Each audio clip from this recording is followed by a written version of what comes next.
I have a block of cheese in my colon, the size of a grapefruit. Tony, come on. Don't be grumpy. Bitch. Oh, Jesus. Sometimes I don't understand you. I'm so hungover, I just want to crawl into the bushes and die.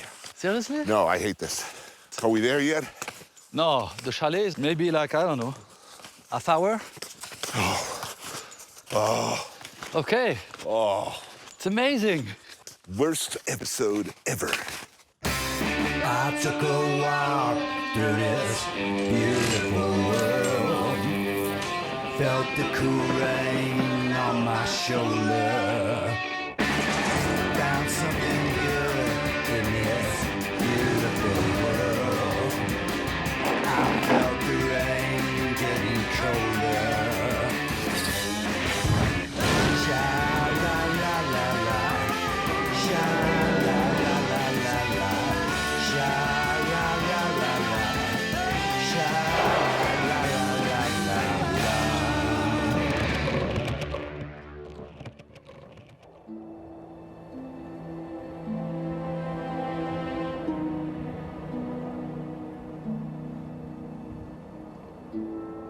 The French Alps.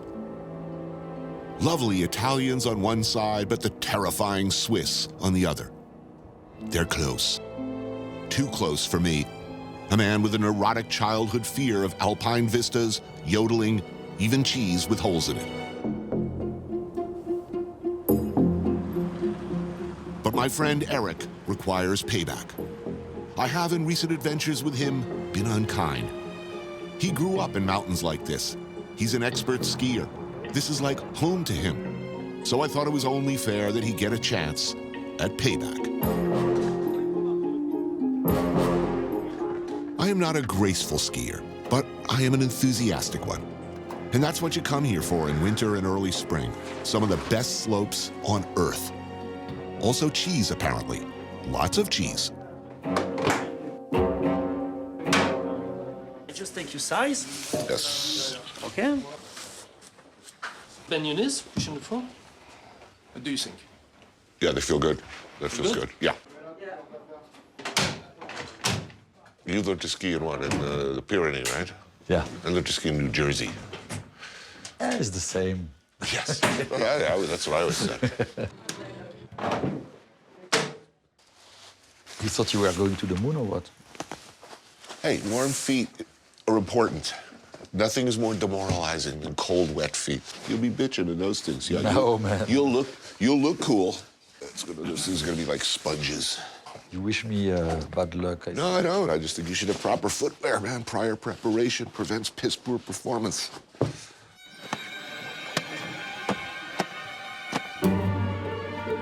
Ski log, day one. Conditions are not ideal. It's thick powder and zero visibility. Plus, I haven't skied in years, so it hurts bad.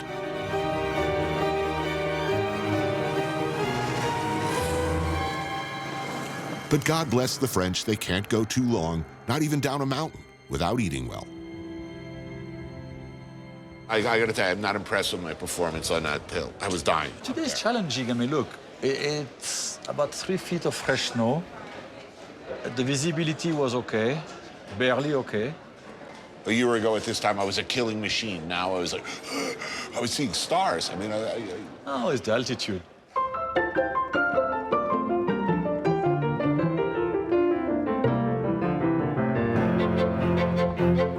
Foie gras poêlé pour deux. Côte de Veau. Et côte de veau. And some extravagantly fantastic red wine. We blow up the budget. Kill them. Kill it? Okay. Kill them. Okay, okay, hold on. Definitely the 66 Latour. How much is it? Is it expensive enough? Yeah, Oh, yeah.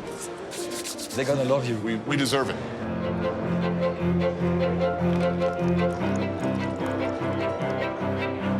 Well, it's good. Right? This is good, huh? Well worth the expense to someone else. This is the beginning. We're gonna have a week of good food, good wines, and ski, right? So what are the spécialités of the region? So they do the raclette. Cheese, You know, like, yeah, cheese. right? The fondue.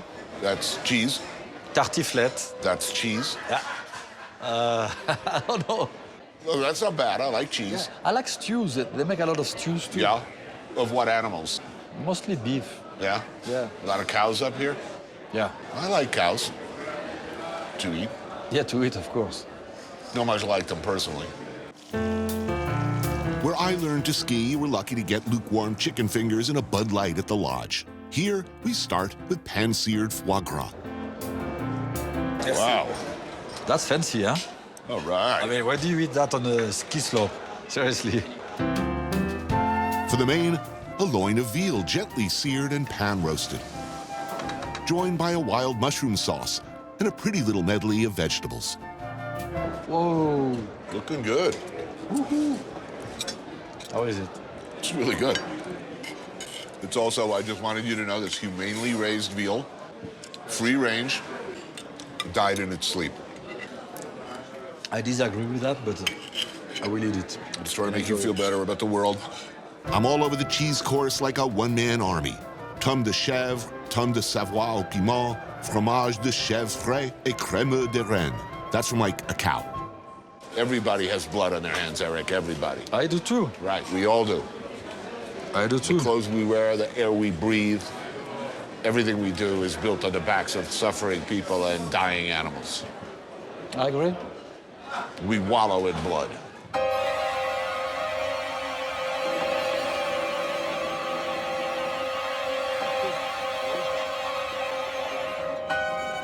Ski log, day 2.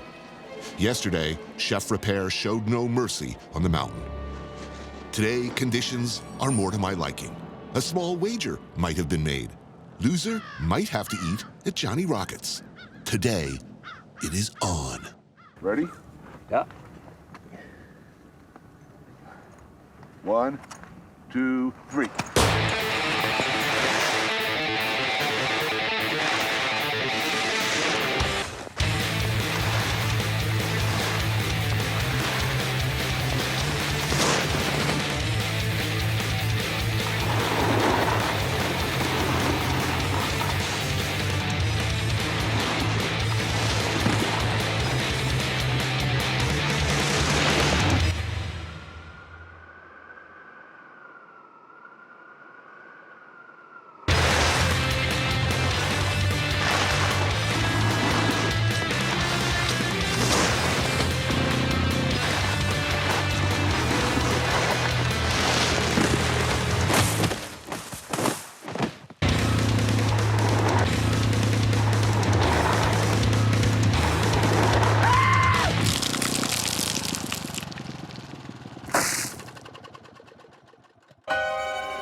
The title for your biography, for your biopic, 32 Yolks, The Revenge, or whatever we're calling it, 64 Yolks, or for a few yolks more. No, that'll be the sequel. A fistful of yolks. Okay, that's what we'll call it. We have to change it to one more manly title. But it's 32 Yolks is okay. Now it's becoming your book. You're changing, you decide. Welcome to Hollywood, my friend. Le Crèmerie, a special place at the bottom of the mountain. Croûte with morel and cream. Lots of cream. I didn't expect that. That's really good. Yeah. I mean, bread and mushrooms, Bread. cheese. There's no meat in this. No, it's no meat. I'm like practically like Gandhi at this point.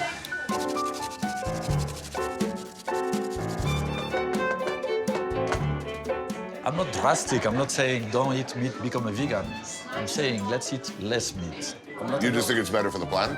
It's good for the planet. It's good for our body. It's good for the animals. I'll stand outside Le Bourdain. I'll tell all your customers that. You know, this fish thing, you should really... You should eat some vegetables.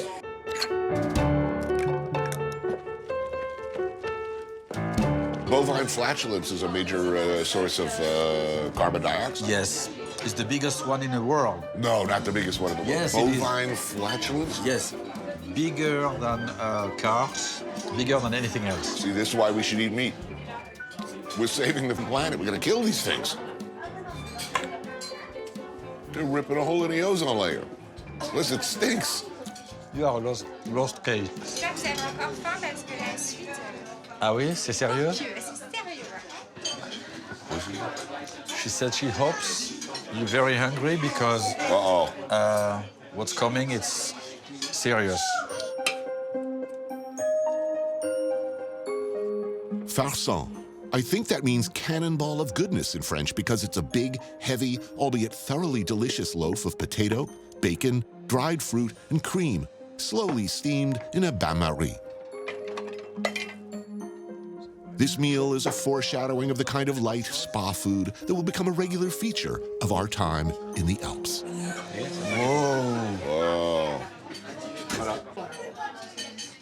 We have to finish that.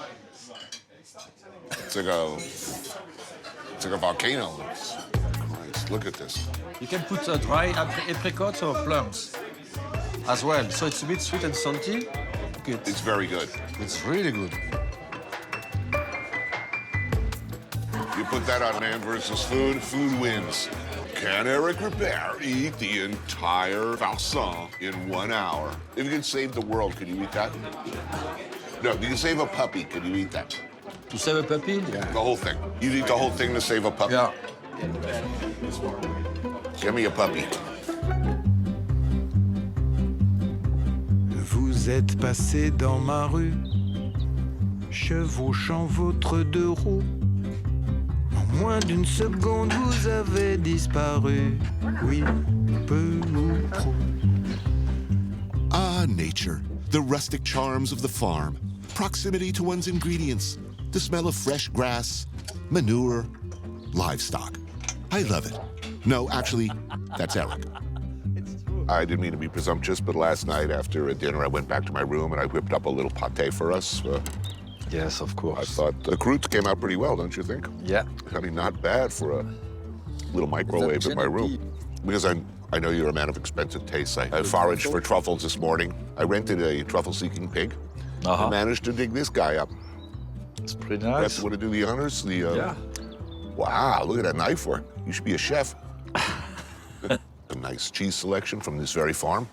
Yes, I A guess. process that we will be helping along today. I'm excited about that. It's an experience. I mean, everything is an experience today. So is a colonoscopy, but... So you ever milked a cow before? I love going to the farm when I was a kid. Yeah? They had 20 cows. In the farming community in which you grew up, did kids at school ever brag about sort of, I don't know how you describe this for a family audience, but inappropriate contact with No. farm animals? Really? Never? No. So if I made like a grass smoothie and poured it on your crotch, I think it would be pretty funny. If no one was watching. Yeah, no one is watching. This scene is gone. This scene doesn't exist.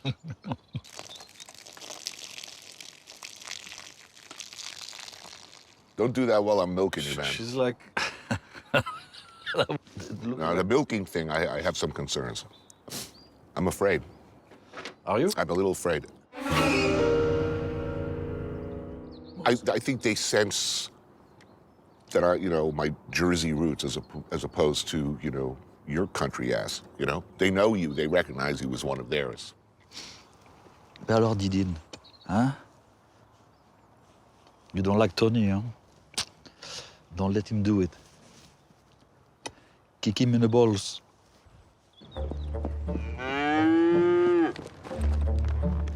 I give you $1,000 cash if you can get some milk out of this cow. You'll give me $1,000. Okay, now we're talking, my friend. Show me how it's done, farm boy. Oh, he's gonna show us. Okay.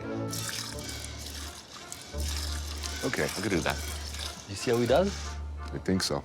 Okay? Okay? You first. Okay. Oh, there you go. We should be playing like some 70s music, Okay, save some for me. Come on, man. That's my $1,000 going in that pail. Okay, your turn. All right. Watch how it's done.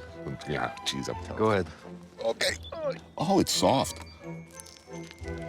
Hey, what's that called? It's called $1,000, my friend. Oh, that's strangely satisfying. So that's my grand.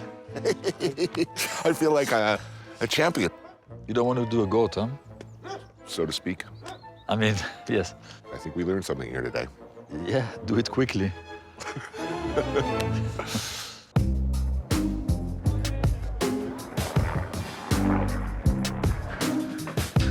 Cheese. Don't get me wrong, I love cheese. I adore it. But it's day 3 of non-stop cheese, and we haven't even scratched the surface of the many wondrous specialties of the region. Hôtel de Bouet has been around for many years. One comes here for the cheese. In this case, the iconic raclette and the equally iconic fondue. Alors, can I have a drink with you? Please. Marianne Chanel and her siblings are the 3rd generation of her family to run this place. So this is a family business? Yes. For how many years? Soon 130 years. 130 years. So in the family the whole time? Yes, it's my great-granddad. Great-grandfather. So you're gonna have to help us. I explain. Finally, raclette. I've been waiting for this. I know. Would you like a direct on your potatoes? Please. Oh, it bubbles. Yeah. Alors, I cut with this part. Oh, man, yeah, that's... Whoa. Vous voulez essayer de la couper?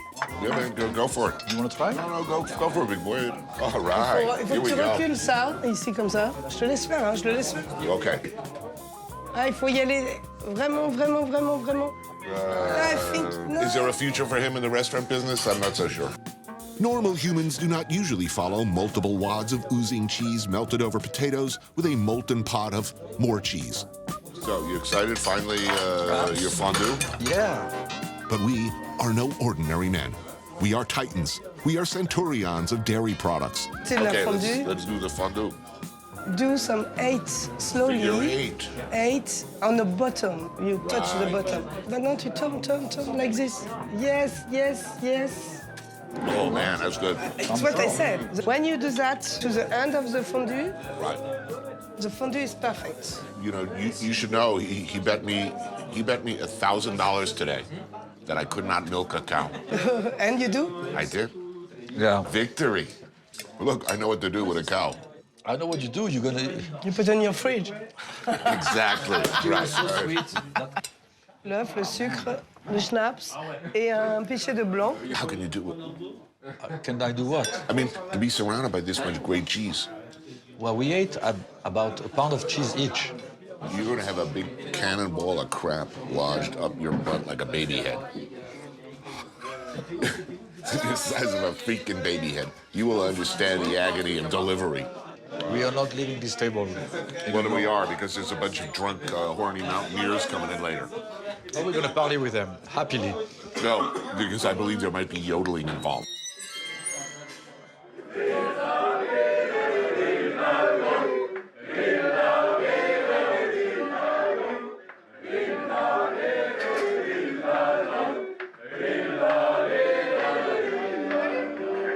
My God. I'm not worried about it. I'll be fine. Alors, je viens avec beaucoup de choses là du coup. Hein. Ouais, mais on y va. Oh, whoa, watch this. Okay, here goes the egg. Crumble un peu. Oh, now we're getting serious. Du sucre? Ouais. C'est the Kirsch Haute-Savoie. I try? Yeah. Oh, man, that's good. It's different, hein? Totally. En pichet.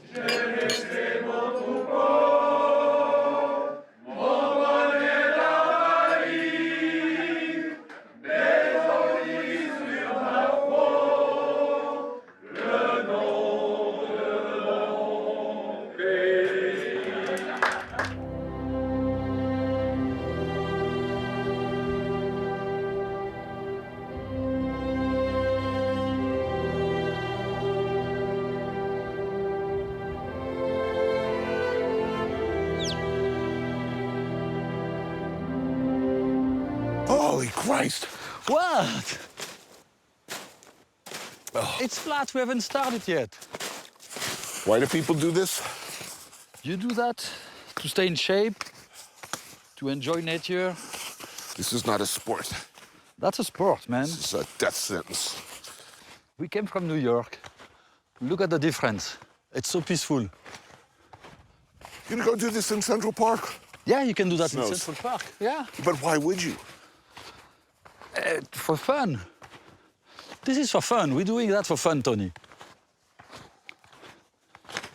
This is fun like chlamydia is fun. We haven't even started to go up. Okay, now that's the real exercise. Ah, hell.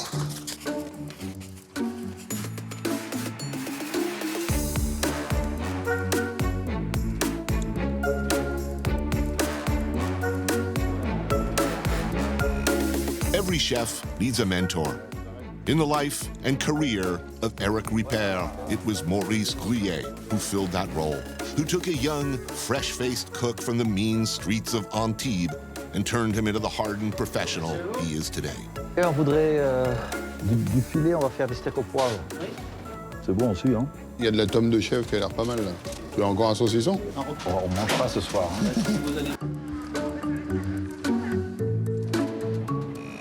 Hey, je pense assassiner Tony. Ce soir serait parfait. Comment veux-tu t'y prendre? On pourrait l'empoisonner. Nous devrons faire attention de ne rien manger. Peut-être que tu as raison. Ce serait plus facile de lui trancher la gorge. Mais que fait-on du sang?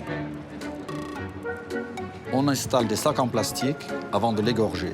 Ou on le jette de la falaise. Ah, super idée. Merci.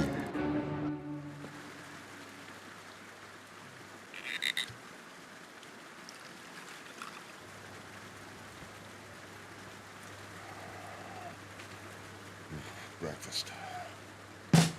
Bonjour. Bonjour. Bonjour. Il nous faut du champagne, Un du vin Bourgogne. blanc- un Bourgogne blanc. On a besoin de cognac, une petite bouteille. Cela fera l'affaire. Cela complétera parfaitement l'assassinat d'un animateur d'émission télé. Donc nous avons notre cognac, champagne et le garrot. Ouais, ça va. À la santé de Satan. Qu'il règne pour l'éternité.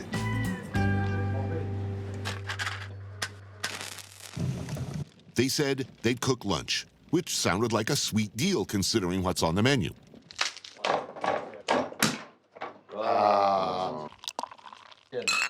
Start with heaping spoons full of the finest Osetra caviar. So, when you work for Maurice, on a scale of 1 to 10, how good are -2. -2? And you only ended up in the kitchen because you were such a shit waiter, right? Yeah.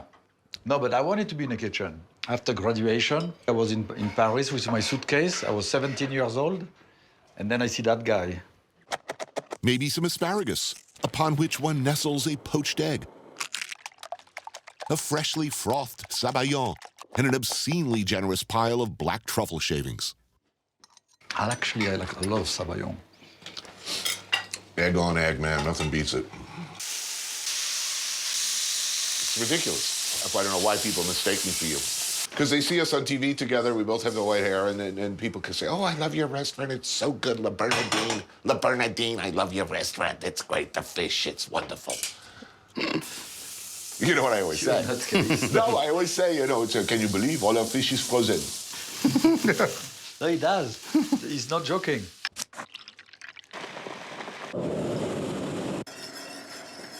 Steak au poivre with some fresh morel and new potatoes. So what was 32 yolks again? What was that's a recipe? For the Hollandaise, for his Hollandaise. 32 yolks. Yeah, to make the Hollandaise for him. No, it's an excellent book. Thank you, Tony. My favorite part is when you're in prison in the south of France. They force him to bite the heads off live chickens for the amusement of the other convicts. We did, that was a good scene. Or was that Midnight Express? It was Midnight Express.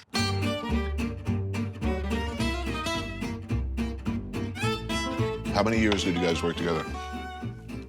Actually, a long time. From day one of my career to when I left to America. A very long time. Why did you go to America and leave your ancestral homeland? Bouchons sent me to America. I wanted to go to Brazil. And then he looked at me and he smiled and he said, I can send you to Brazil. You're not going to cook anything there. Right. Actually, Bouchons helped me to come to America. He found me the job.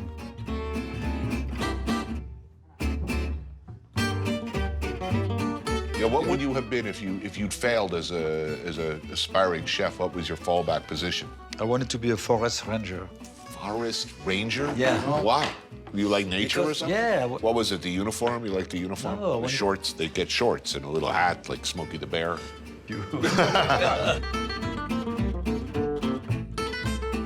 But you're not an outdoorsman at all.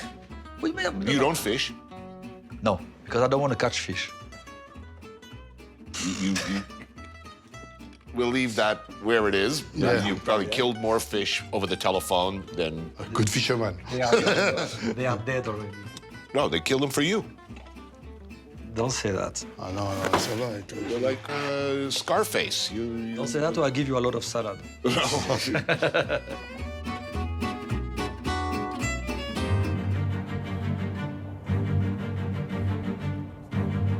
These mountains are majestic and beautiful. You can walk them, take pictures of them, you can ski down them. They can also kill you.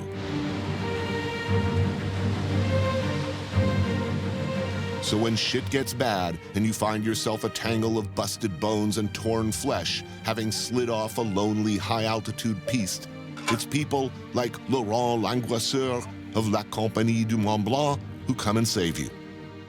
Sonia Popoff works for Peloton de Gendarmerie de Haute Montagne. She's who you call when things are really bad.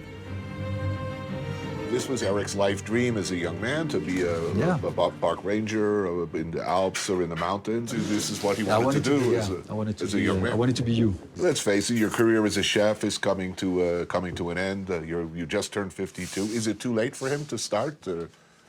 Oh, that's not a good sign. I don't know how to say it. It's a... Sorry, Pops. I am in a better shape than you to do it. Yeah. That's for sure.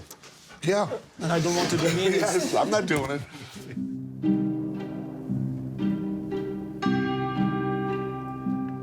So what's the most common injury?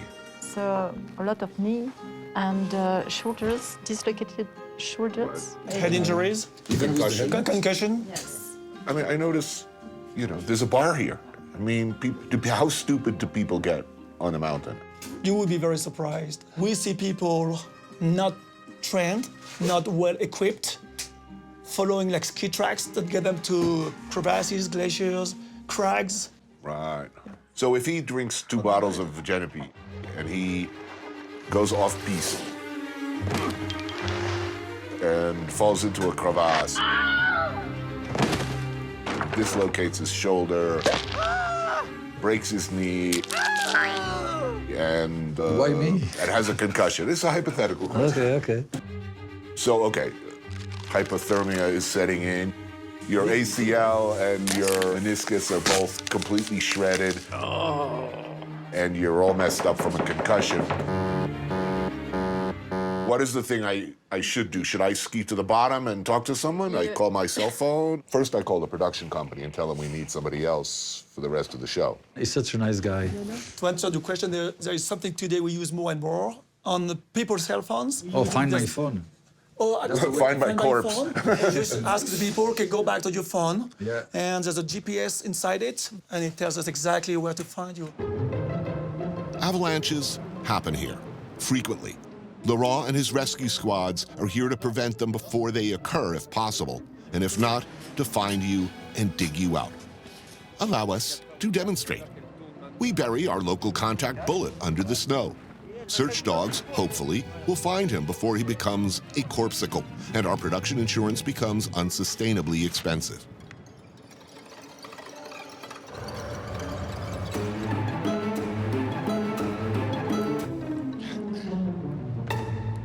So how common are avalanche? Where are they most likely to happen? Anywhere but the ski resorts.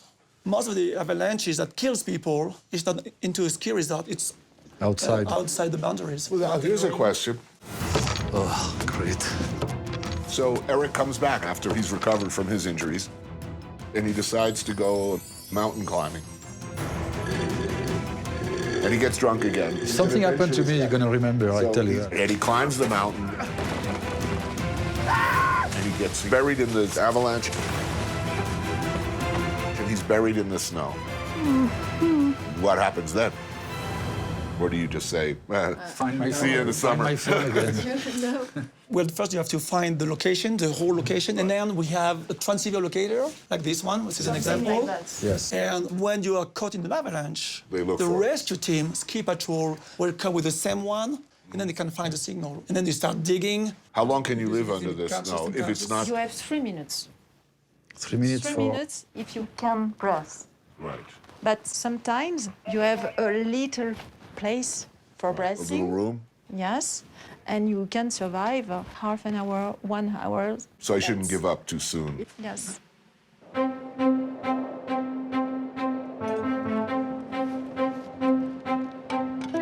Allez, je me rapproche de la zone. Et Nounouk, on va chercher le monsieur. On va chercher le monsieur. Allez, en avant, cherche.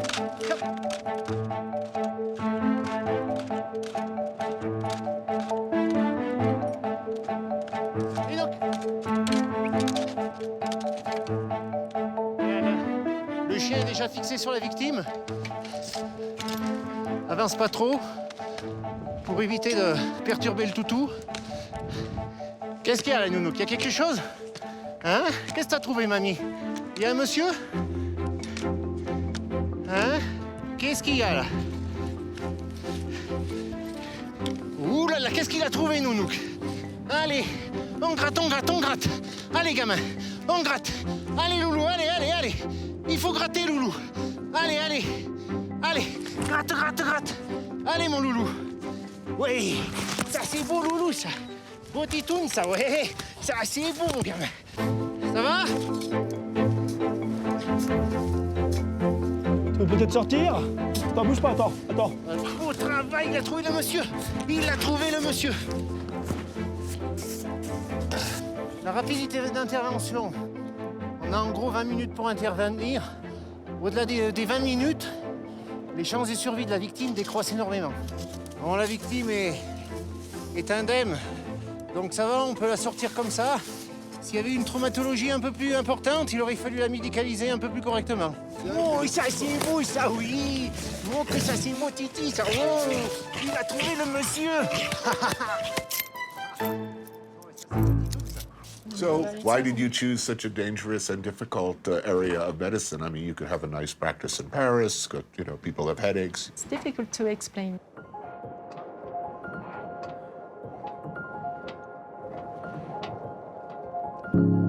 Yes, I know it's very dangerous, but I think I have to continue, I have to stop, I continue. I'm not sure why I do it, but I know it makes me alive, so it's good. But you like it? I do like it. Yeah, right? You don't think about that. You don't know why, but you do that. It's called compassion.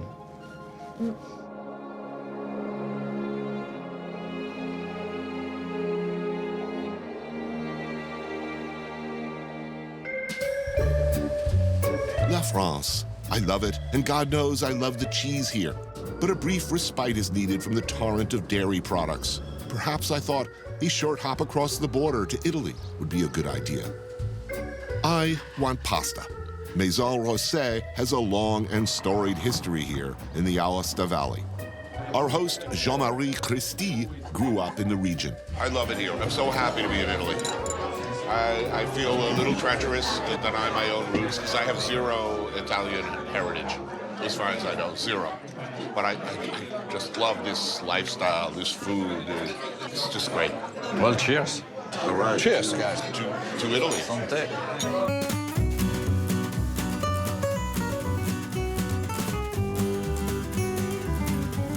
After you. I will definitely have some of that. This is even some honey. I like them. Oh, interesting. And this is a gift from me. This is a chamois that I have hunted this year. And I have done dried meat with the leg of the chamois. Okay, more cheese. But it's a delicious order of gnocchi with beetroot fondue. This is great. We're doing fondue again? We should have a camera in your colon.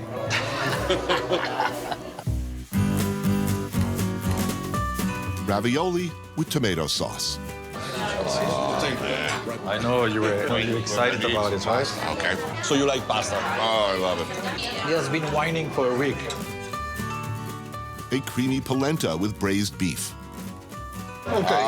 And this is that's exciting. carbonara, one of the best you can find in Aosta Valley. Which meat is this one? Beef. Beef. Yeah. You remember our friend, the cow? Yes, yesterday. She was cute. Did you see the connection in between her and I yesterday? Like she was... Yeah, she had her nose right in your crotch. So what is this game we're going to play today? Oh, it's called Fiole. Fiore? Fiole. This game is difficult to describe. I gather the idea is you try to hit that tiny polished stone with that stick as far as you can. I do not think I can do that. Oh, man. I can't do that. He wants to hit it as far as he can. Exactly. It's really simple. This looks hard. You have to lick the stone. Did you see? They lick the stone so it sticks to the big stone. Ooh, this one is good. Yeah. I'll tell you this, it's better than golf. So you don't love golf? I hate golf. I want to try. Okay. I want to try one time. Yeah, I want to do it one time. So I bet you $1,000. $1,000. $1,000 you can't get it across the one. I'm fine. I have nothing to lose. Well, yeah, $1,000. No.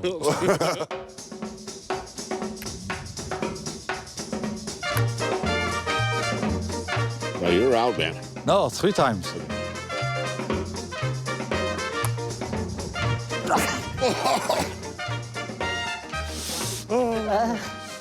Oh, jeez.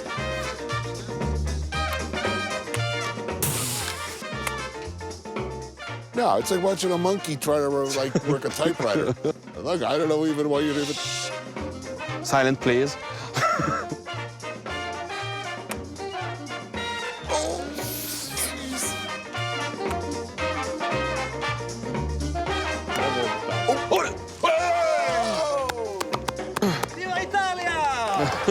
Congratulations. No, no, man. No, it was a miracle and I. Congratulations.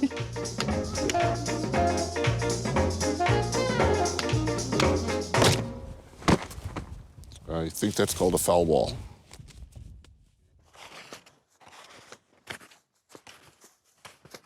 You have to think positive. How lucky you are to be in the Alps on a beautiful day. I'm lucky to not actively be throwing up on myself right now.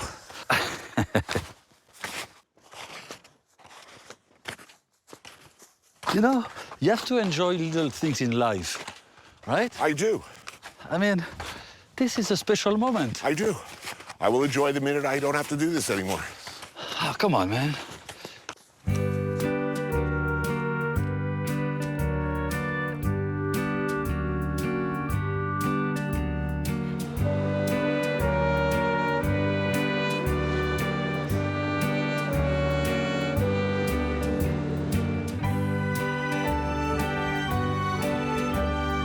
So here's the plot. Yeah, tell me. Okay, it's 64 Yolks, The Revenge. 64. It's about a chef named Eric Ripert who runs a 3-star Michelin in New York, played by Bruce Willis. But what? Oh, I'm playing. Okay, I like so that. Bruce Willis, playing you, goes out into the dining room, visiting the table, overhears a conversation. And then? Car chases, violence, big fight in the kitchen at Le Bernardin. We could shoot it there. I'm sure it won't interrupt service.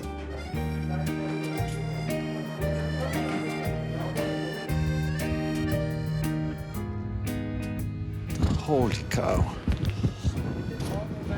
Oh, it's unbelievable. I mean, nothing is more beautiful than that. Come in my selfie. Oh, it's a video. Hold on. Look at him. Yeah, you should do something like that. Oh, no, I don't like this. Wow, I love it. Oh, no. Oh, jeez. No one's ever gone through? Whoa! I'm telling you, I'd feel a lot more comfortable if you hadn't had 2 portions of eggs. This is amazing.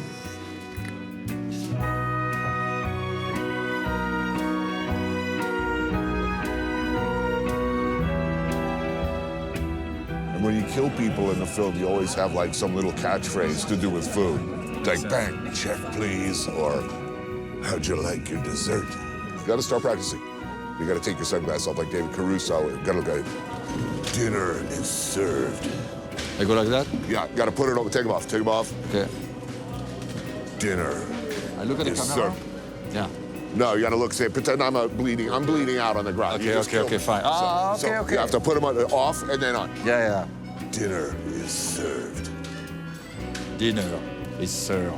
No, you gotta put the sunglasses on. It's called acting. Ask David Caruso. Okay. Jesus.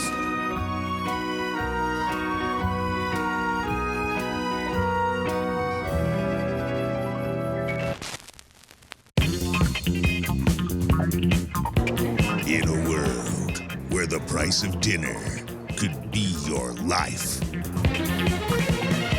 one man, one chef stands alone. Ben, pick up. He just wanted to cook. But they wouldn't let him.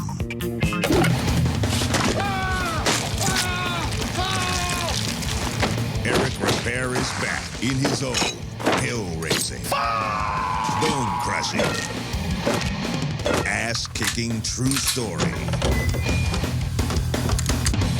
Dinner is served. 32 yolks to slaughter. Not coming soon to a theater near you.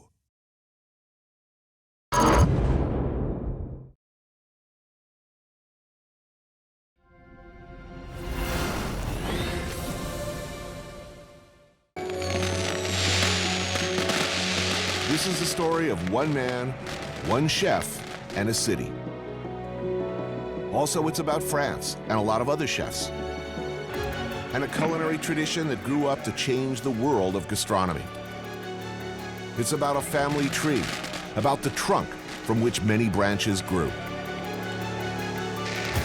And it's about food, lots of food, great food, some of the greatest food on earth.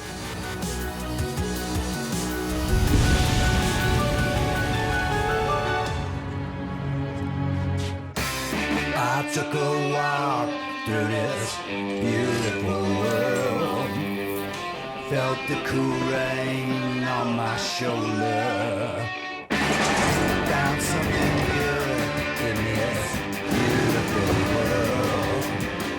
I felt the rain getting colder. Sha la la la la, sha la la la la la, sha la la la la, sha la la la la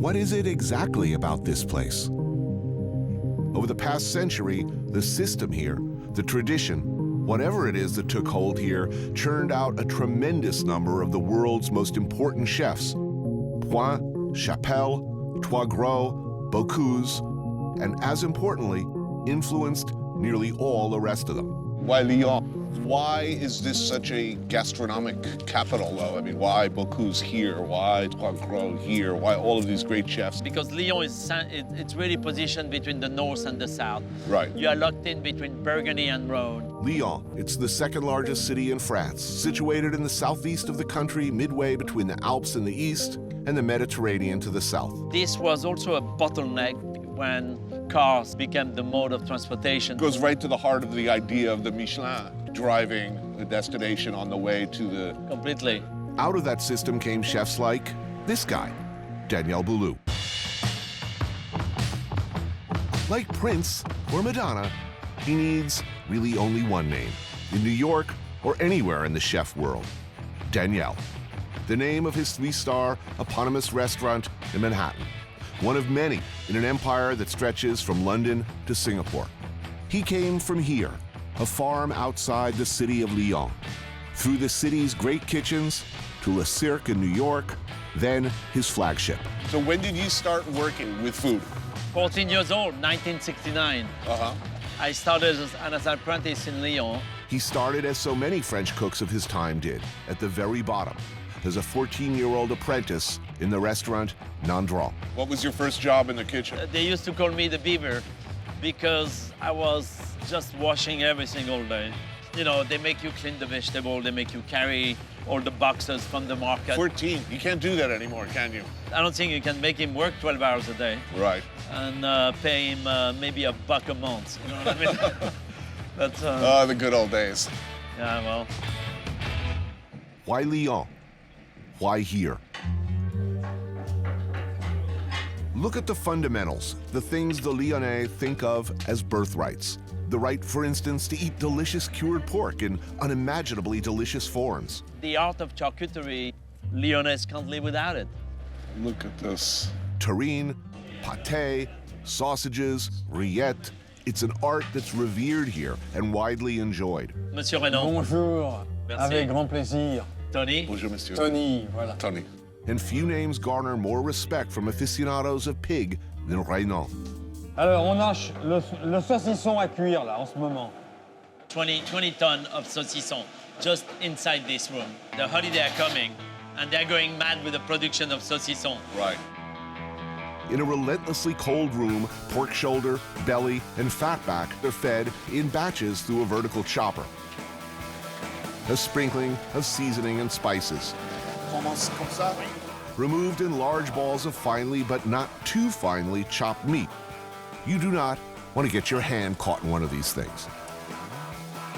Then mix to a smooth perfection with the dough hook. Man up. A lot of work. Spread out and layered for consistent seasoning, formed into shapes, and smacked to remove air bubbles. Make sure the meat gets really tight. Into the sausage machine and piped into organic casings. Trust me, it ain't easy.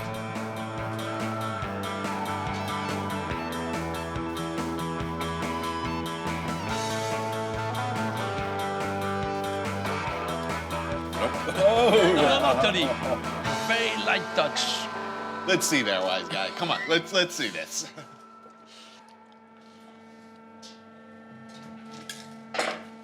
That's how you get pregnant.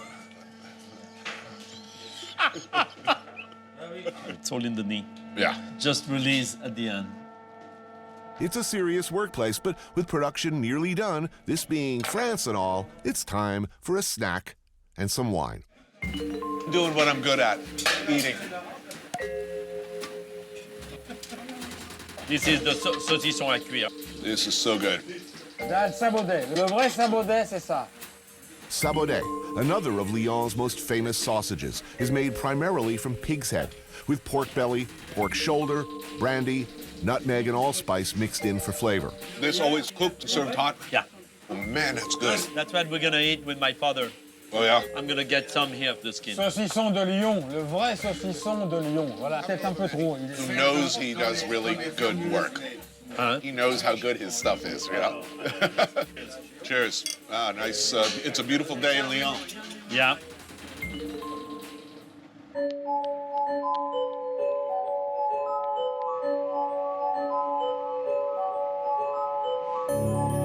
In Lyon, a city that believes absolutely in the power of food, one name is everywhere. A name that brought honor, attention, and millions of visitors to the city. Though there have been many chef heroes in the annals of gastronomy, in Lyon and even across France, one name stands above all others. Murals, bridges, markets, casual brasserie, the name of Monsieur Paul is everywhere. But one of his most enduring institutions is this, l'Institut Bocuse, one of the nation's great culinary schools.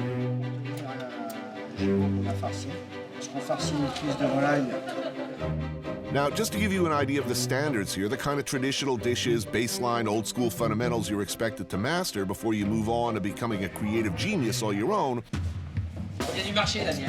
meet these guys. Mathieu Vianney, Joseph Viola, and the Institute's top dog, Alain Le Cossec.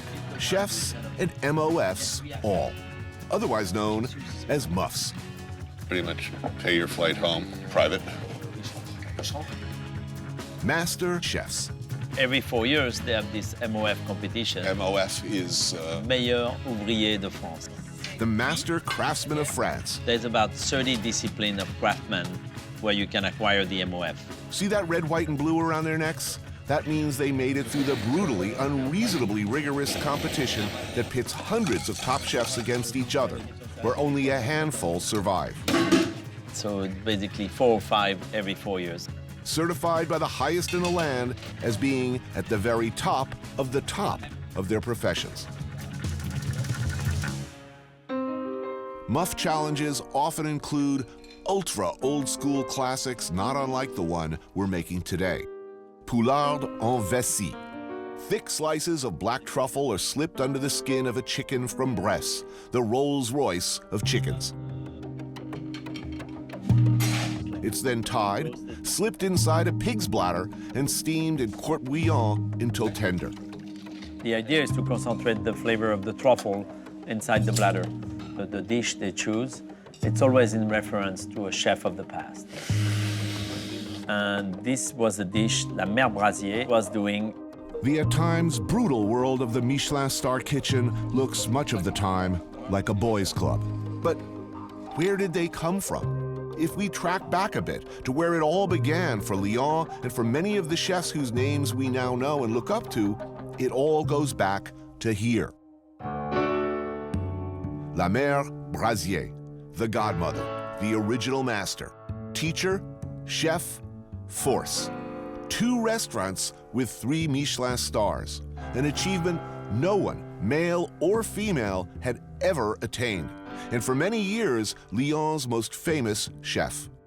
Her influence runs right through every kitchen that's come since, and her graduates carry on her recipes and her traditions. This was one of hers, a signature. For the next hour, you keep putting hot bouillon like this. The most miserable thing is when the bladder explodes. It's never a good thing when a bladder explodes. As the chicken cooks, the bladder starts to really expand. You have to talk to your bladder. I do all the time, believe me. Please hold up, please hold up. You're not here. People are looking. Wait till you get in between cars. A rather luxurious sauce of much more black truffle and generous amounts of foie gras and triple cream. Perfect. Nice milkshake.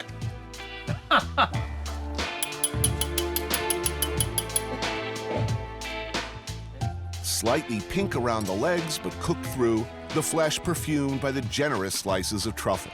Who gets to eat like this? We do.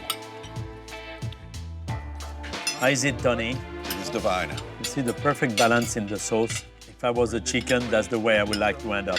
Even if I weren't a chicken, I'd want to go like this. Die surrounded by truffles and foie gras and fine wine. Bonté et merci.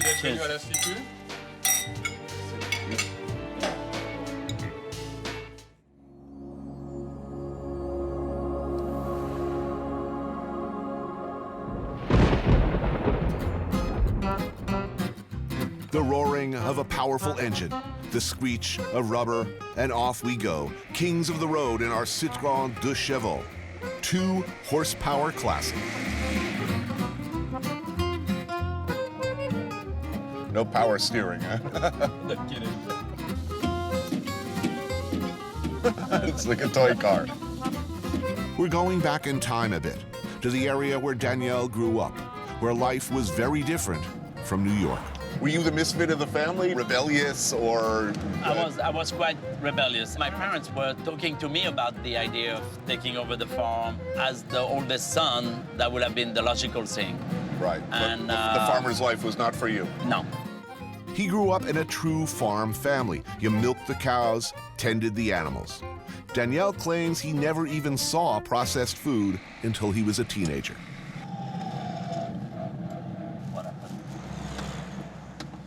Oh.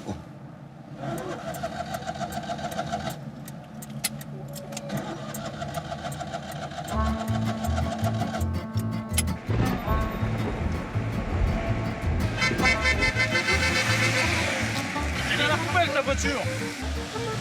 J'aurais dû me garder, tu vois.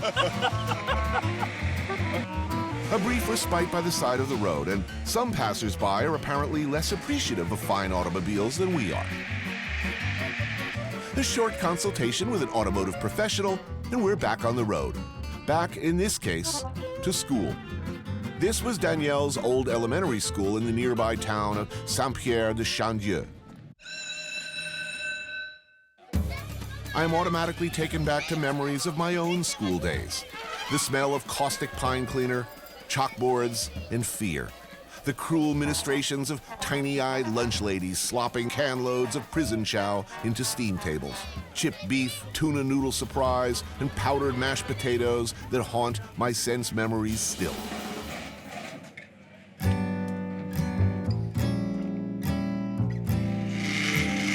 Pumpkin soup today with onion, nutmeg, and chicken stock, but basic good pumpkin soup. This is Marie, head chef, cook, host, and server for 320 hungry and very discriminating French school children ages 3 to 12. On the menu prix fixe today, a pumpkin soup, a fresh blanquette de poisson with white wine, vanilla, and shallot, served with homemade couscous, and a sauce supreme. This is a very sophisticated meal for children. That's a nice meal. I was a little shit in school, frankly. Yeah. And like a lot of the other students, we were like, I want pizza, pizza, pizza. Are the children here open to variety?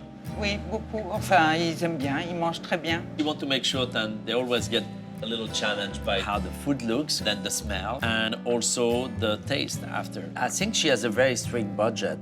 In the USA, greatest country in the world, no doubt, we spend an average of $2.75 per student for public school lunch.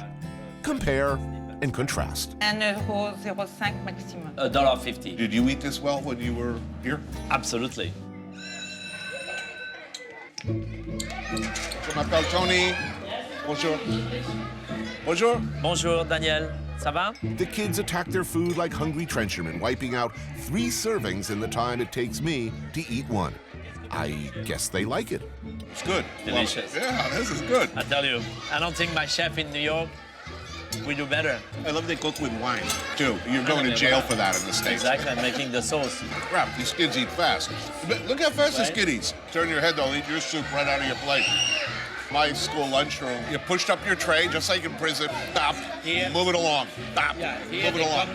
They come to you and serve you. Most important thing, and that we see here, is the love Mary gives to the food she makes and to the kids she serves. I think it has a lot to do with the reaction they have to food. Dessert is homemade fromage blanc, farmer cheese, with chocolate and orange segments. What do you want to be when you grow up? Yeah, veterinarian. Fireman. Et toi, tu veux quoi? Engineering, machine gun. He wants to make machine guns? Engineer in machine gun, yeah. Okay, keep an eye on that one, all right?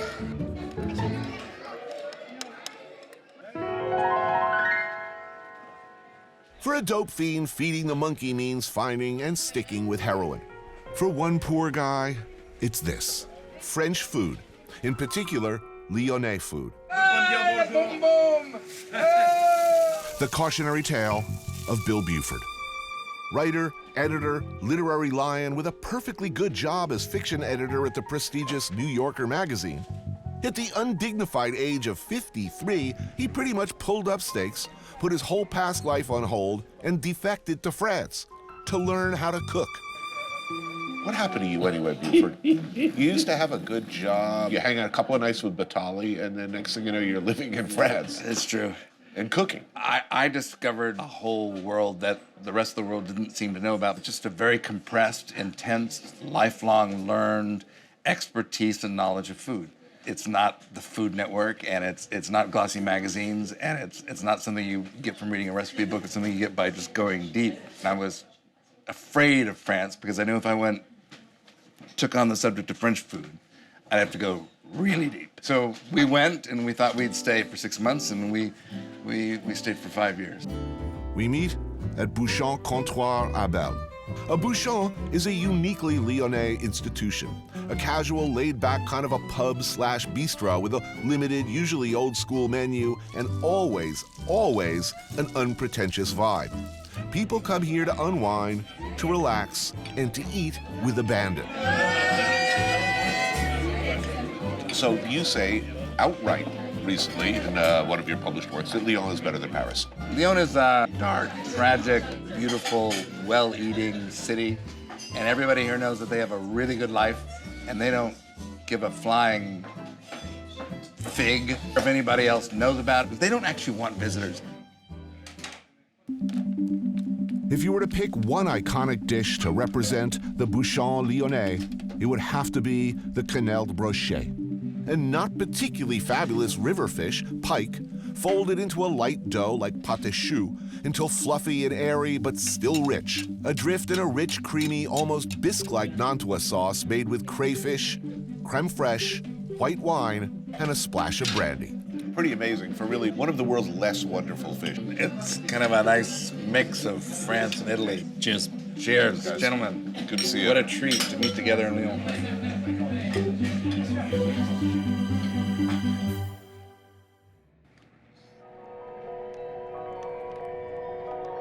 If you're really going to understand a place, love it the way it deserves to be loved, maybe you have to live there.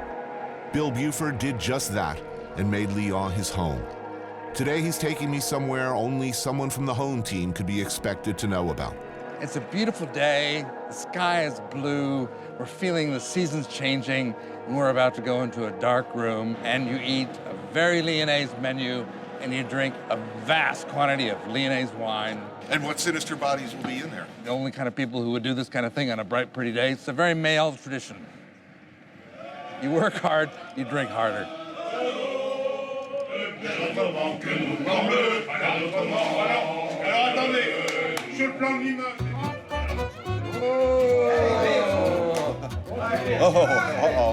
Don't be afraid. Don't be afraid. The mysterious, fabulous, goofy, wonderful bro-fests called Franc-Machons. These are basically eating and drinking societies that go back over a century, when the silk workers of Lyon would finish their night shifts early in the morning. Hungry and looking to get, shall we say, completely hammered, they'd take over a Bouchon, stuff their faces like heroes, blow off the proverbial steam in decidedly French fashion. Which is to say, no freaking Italian nachos or mozzarella sticks for these boys. Hell no. How often do you do this? 8 times a year. It's a very Lyonnaise thing, societies, some secret, all of them sort of like special memberships. There must be like 50 of these things that I know about. Remember, if you're invited to be a member and remain a member for the rest of your life. The food is invariably deliciously dinosauric and heavy, yet always glorious classics like blanquette de veau, the slow, slowly stewed neck and shoulder pieces of veal with mushrooms served over rice, hunks of bread and wine, local Beaujolais, of course, and lots of it. Santé. Santé. Santé. Santé. No woman. That's all. No politics, no religion. And it works. For 50 years. Yes. Do women have Machon, their own organizations? Yes. There are. So somewhere on the other side of town, there were a lot of women sitting around drinking wine, eating blanquette, and bitching about the men. Uh-oh. And then there will be, yes, singing, and no doubt the telling of lusty jokes, followed by serious official business.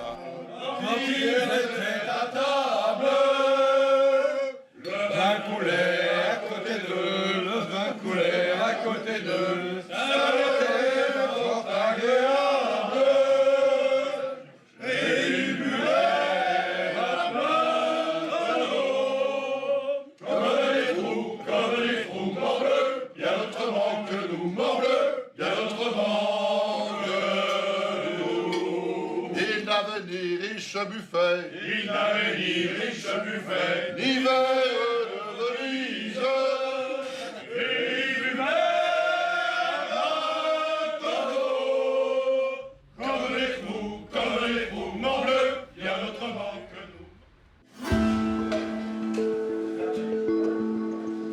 nous. Alongside, and some say above the names of the other culinary giants in and around Lyon, is the name Trois Gros. Started by the visionary brothers Jean and Pierre, Maison Trois Gros received 3 Michelin stars in 1968 and sparked a dynasty of culinary excellence that continues today with Pierre's son Michel and his son César. My dream was always to put Maison Trois Gros on my resume. It's my first day chez Trois Gros. Anthony, bonjour. Bonjour. Comment allez-vous? Très bien. Many have called Maison Trois Gros the best restaurant in the world, and in the 60s, the brothers Pierre and Jean were early, important, and fundamental innovators of what came to be known as Nouvelle Cuisine. Behold one of their breakout classics, one of the truly game-changing, timeless, most influential dishes in history. It seems now maybe a simple thing, but it absolutely turned the world upside down when it debuted on the Trois Gros menu in 1962. I mean, when you have a dish this legendary, this iconic, there's no escaping. The Rolling Stones will always have to play Jumping Jack Flash. If you Google Trois Gros, you'll see this name. So forget everything you have on Google. Watch it now. Okay. Before this, fish was generally overcooked. It was served alongside elaborate garnishes, starches, vegetables. This simple, elegant, almost Japanese ode to flavor changed the way we cook fish in restaurants today and how we make sauces, what our plates look like. I remember seeing a picture of this as a young man. I'm getting goosebumps seeing this. Thrilling. Perfect. That's beautiful. It's all about the timing. The moment you put the fish on the pan, the moment you put the soda on the sauce, it's very important. Okay. Wow. Go. All right.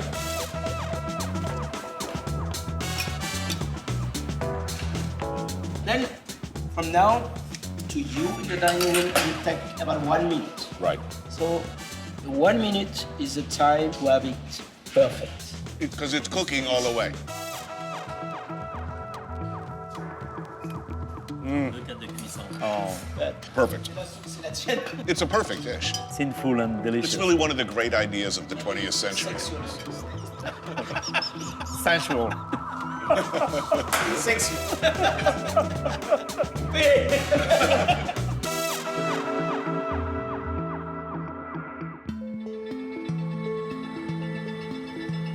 When in Lyon, one can't help but see a line from there, from the rustic dishes of the farm in the Bouchons, to here, the classics of the great tables of Europe. All roads lead here. A major trunk of the tree that goes back to Carême and beyond. Monsieur Paul Bocuse.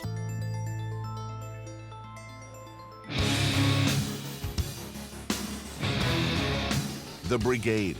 The way it is done and has always been done since Escoffier instituted a military-style hierarchy into the kitchen, where the only acceptable response to any question or any command is "Oui, chef."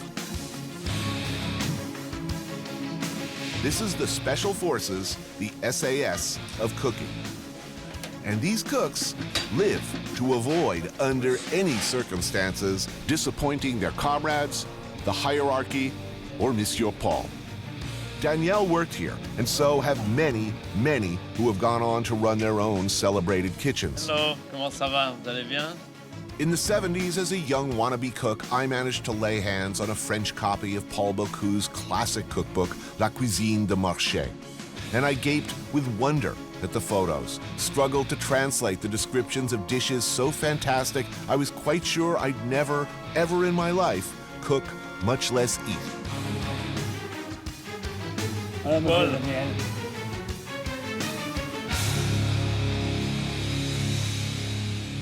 If you could please say how honored and grateful I am to be here. This is a dream come true. Paul, tu sais qu'il est très honoré. Over the years, how many great chefs have come through this restaurant and gone on to open great restaurants? Beaucoup. Oui. C'est pas, mais pas mal. Ce qui est formidable, il y en a un peu dans le monde entier. Je dis quand je voyage, j'en trouve toujours un. You always have a child somewhere around the world because everywhere he goes around the world. But Bocuse, too, is and was a part of the system. He came up with his own cruel and terrifying masters, and their faces are here. L'histoire pour Paul, ses inspirations. Fernand Point, the towering and intimidating figure behind La Pyramide. Out of his kitchens came such figures as Alain Chapelle, Michel Guérard, François Bise, Roger Verger, Georges Perrier, the brothers Trois Gros, and many more. This was all the gang of the Nouvelle Cuisine up there. The 60s in New York. And Paul and Michel Guérard. Every great chef I've ever met has nightmares. They're still a young man. They're back in a kitchen, and a chef is yelling at them. Who of his masters? Peut-être la mère Brasier. La mère Brasier, the woman. Really? Oui. La Mère Brasier. In the year 1946, at the ripe old age of 20, Monsieur Paul worked as an apprentice for Brasier. She was such a screamer. He said, "You will fall on your ass." She was screaming so hard. Première levée. She was the first up in the morning. Et dernière couchée. And the last one to go to bed. She will go to the market with 3 cooks in the back of the truck, and she will put a case of green beans or something, and the cook will be sitting down, making the beans not to waste time for the rest of the mise en place. Truly a terrifying figure.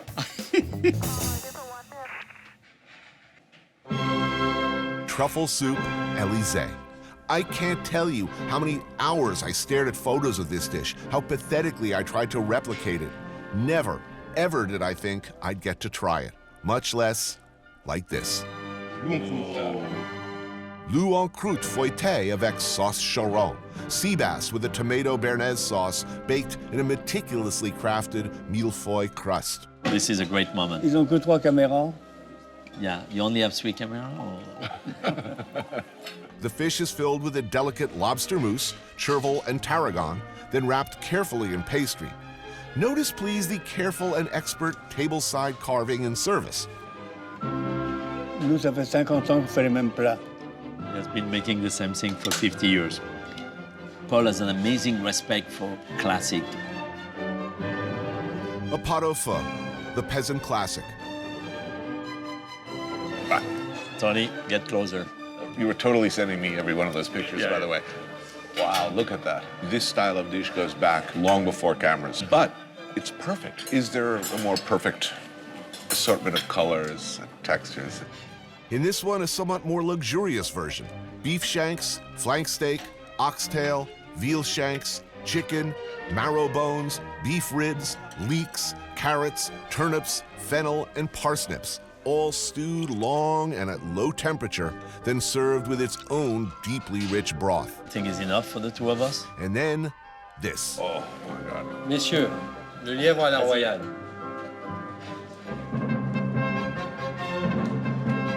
As if the chef had been listening to my deepest, darkest secret yearnings.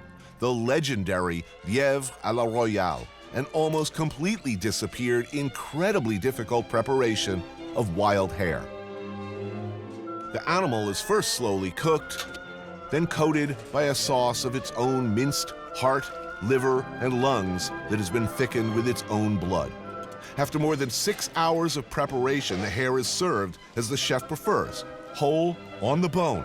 The rich, glorious sauce finished with truffles and chartreuse, napped over and over until it coats like richest chocolate.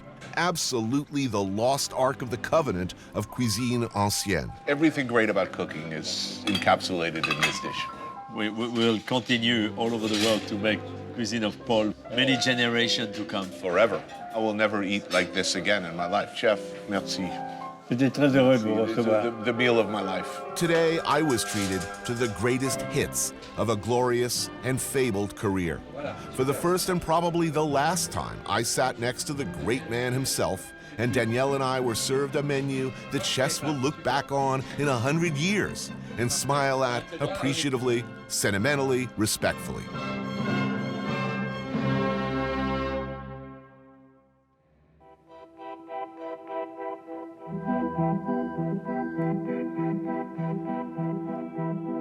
So, me and Danielle were going hunting. And over lunch, we'd mentioned that fact to Paul Bocuse, who immediately insisted that if we wanted to go duck hunting, we should come by his crib.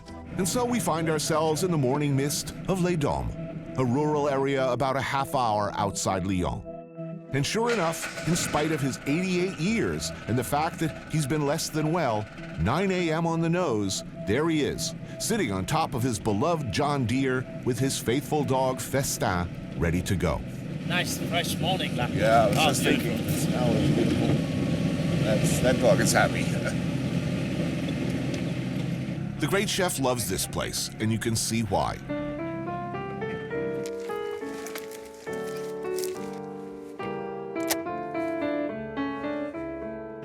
Monsieur Paul can't safely hunt, but he's happy to charge around flushing birds for us.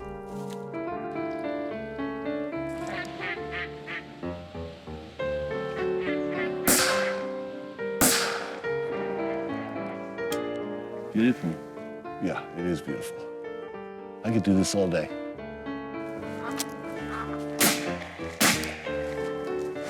That was about as good as we're gonna get, too.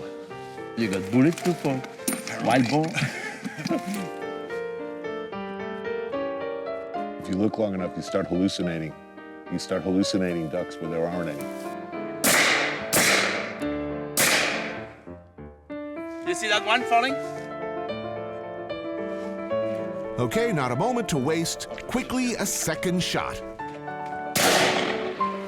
Okay. You got it? Yeah. Allez. Right there. Là-bas, sous le pont. Festin. Oh, Festin, là, là, là. Between me and Danielle and Festin the dog, we managed to actually bag a few ducks. Good job. Donne là, viens là, Festin. Very good. What easy shot.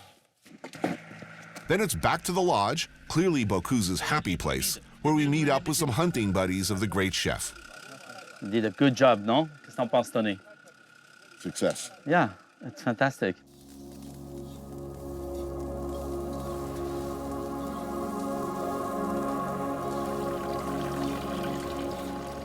Is this the hunting lodge, the weekend getaway, hang out with the guys? That's where you come every day, almost. Hein? Tu viens pratiquement ici tous les jours. Un peu moins maintenant, mais autrement tout le temps. Yeah, a little bit less. On piège beaucoup. Look at the picture behind. You see?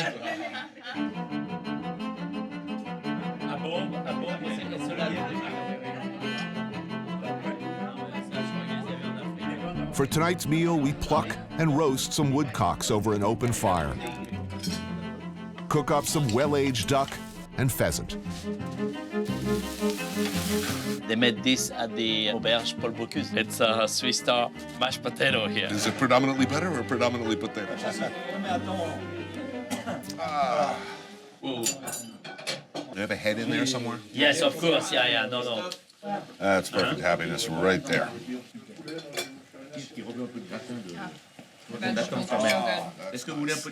My father used to say,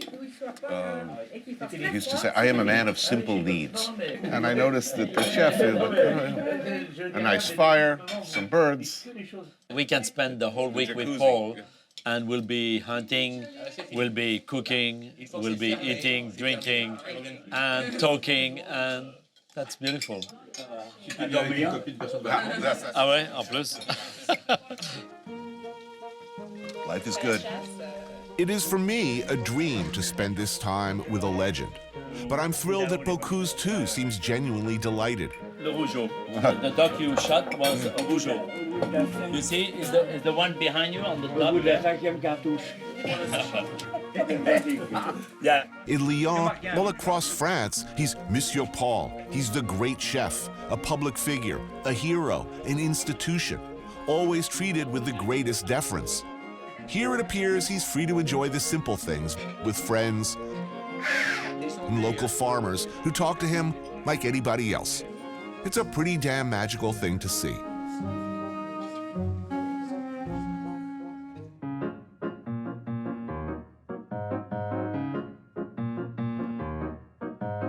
La lumière bleue des magasins Daniel may be a 3-star Michelin chef, but like so many of his predecessors, he's basically a farm boy at heart. He grew up milking cows and doing farm work here on his family's spread. There is, it turns out, something of a restaurant tradition to build on. The house on his farm was once a small cafe as well, operated first by his grandparents and great-grandparents. The famous Café Boulud, it turns out, was not the first place to bear that name. They kept it about 80 years or 100 years, and then they closed it. Voilà. 5 minutes, et parfait. No. Meeting Daniel's dad, one begins to understand the roots of his perfectionism. Bien calculé, hein? Très bien calculé. His mom, dad, wife Catherine, and Danielle collaborate. Attends. Oui. With some debate. Il y a mais un petit peu au milieu encore. On a super old-school farmhouse classic. The sort of thing that good times, bad times, a family could make with stuff that's always readily available on the farm. Check this out. It's a hollowed-out pumpkin layered with toasted hunks of stale country bread, which Monsieur Boulud Sr. bakes himself. Nutmeg, grated Gruyere cheese, mushrooms, fresh cream from the cows, and the meat of the pumpkin. And a layer of bacon also. Homemade pancetta. Very good. Oh man, it's heavy. Ça, repasser. Oui, voilà. Attention, pas de soliant. We made it. Is he concerned that the pumpkin's going to try to get out? Daniel's dad could be something of a Gallic MacGyver. You don't waste stuff around here, and he's a bit of an inventor anyway. How much would you pay for a machine like this? Look at this. An old washing machine turned still. What the hell is that? Regarde, une fois que c'est commencé, ça va. So underneath we have the grap, but to seal it so there is no air coming in, they have cement on top. It's not distilled yet, it's just fermented. Leftover grape solids from the winemaking process usually used to make liquor like grappa. Today, a different use. If we can get it out of here. Why did you put so much cement on it? L'odeur. This is funky. Super. We'll be using this delightfully funky stuff to flavor the steam that cooks the vegetables and the sabodé sausages from Monsieur Renan inside the still.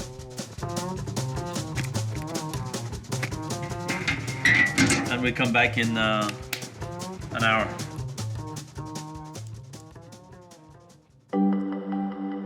At dusk, we settle for dinner. Oh, look at that. Here is the pumpkin. Incredible. Look at that. Wow. The pumpkin is amazing. We also have that great sabodé sausage from Monsieur Renan. Oh, look at that. Whoa. Cabbage and potatoes, all steamed in the still. The flavor you get from the fermented grape, awesome. Yeah, it's awesome, huh? But good. So good. And if you know Daniel at all, he can't really help himself. He's popping up and down, serving everybody, making sure everything's just right. And sitting here with his family in the house he grew up in, you can see where it all comes from. Madame and Monsieur, their son, he's now gigantic international success. When he was a young man at 14 sneezing in the field, did they ever anticipate this? Du tout. No? No early indications of greatness? But I mean, there is a line, isn't there, from the farm and haute cuisine. They all reflect the region, hopefully. Yeah. But in the best case, they're interdependent. They come from each other. In fact, who cooks in the great restaurants? Well, farm boys, basically. Yeah. That's who always cooked. My deepest thanks to your mother and your father. Thank you. Merci. Next time, my father make you drive the tractor.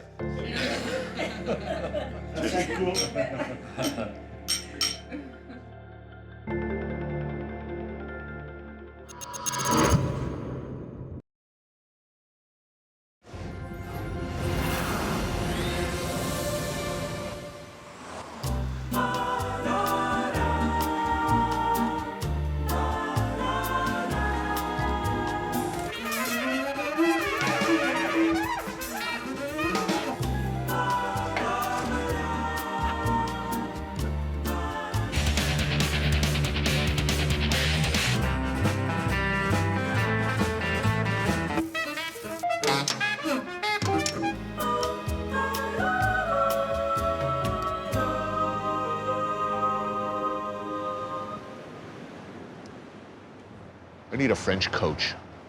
I took a walk through this beautiful world. Felt the cool rain on my shoulder. Found something good in this beautiful world.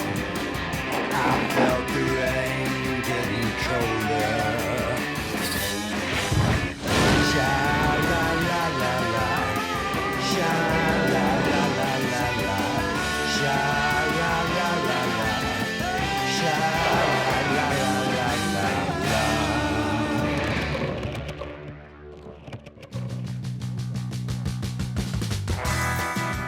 If you've been to France, chances are you haven't been here. France's second largest city, the oldest city in France. It sits right by the Mediterranean. The food is famously good, yet it's a victim of bad reputation, bad history. Marseille, as it turns out, exactly the kind of place I like. But this is a buddy picture, isn't it? Eric Ripert is the chef of the 3-star Le Bernardin in New York, a Chevalier of France. I think that means he's some kind of knight or something. And my friend. This causes him some problems. He, I like to remind him, has a reputation to protect. I do not. Welcome to Marseille. Yeah. You've never been here? Never. How is this even possible? You grew up how far from here? Like 50 miles, 100 miles. You grew up 100 miles from here. What prevented you from coming to this clearly beautiful city? Because it's clearly beautiful. It's a fantastic city. I mean, it's beautiful, I agree with you. But it has the reputation of being a dangerous city. You live in New York.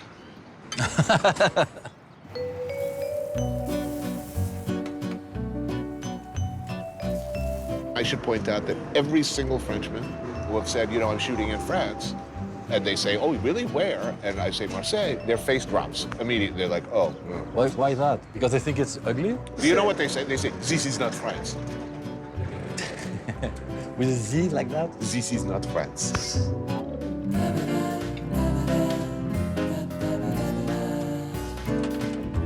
Merci beaucoup, madame. Well, I'm looking forward to the week. Yeah. This is a low-impact show. What is a low-impact show? It means I'm not, you know, paddling upriver. It means I get a flush toilet, eating well, constantly. You like luxury. I do. Look, I do. I like a fluffy hotel towel. I like a bidet.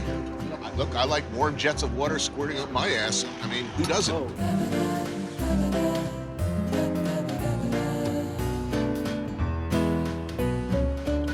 I could retire here. I could retire here too. You see, that's the sort of the measure of a place for me, is like if you start thinking thoughts like that, that must be nice. I could live there. Just me and my watercolors, you know, just puttering. I'll do that. When you retire, are you going to putter? What do you know what putter means? No. Dicking around. Basically, you wake up and maybe you paint a little. I can't paint. You know, well, okay. Do you knitting, make a sweater? I don't think I have like. Who am I here?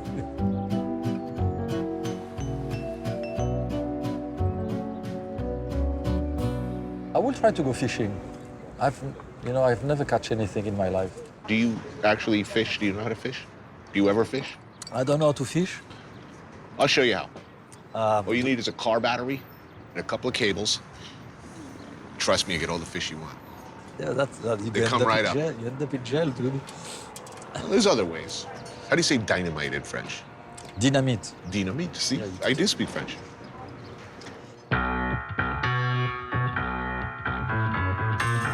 You can tell. You know it's coming, right? You can sense it. Oh no, another fishing scene. This is our vessel here on the right. Très bien, merci, et vous-même. Oui, Eric? Bonjour, monsieur. Eric Fromu is one of only a handful of old-style fishermen who work the sea the old-fashioned way.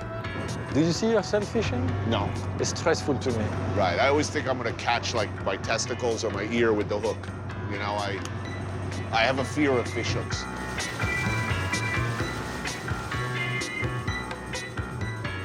Yeah, he's catching denti. Yeah, he said it's the best fish of the Mediterranean.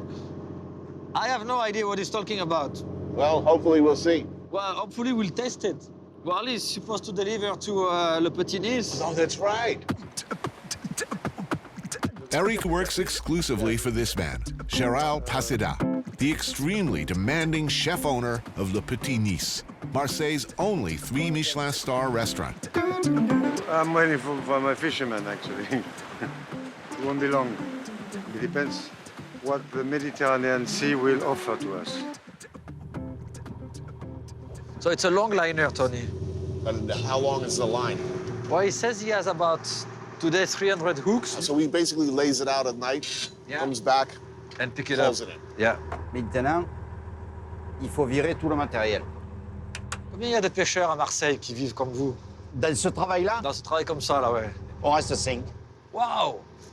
In Marseille, it's only 5 guys, 5 fishermen who are working like him. Wow.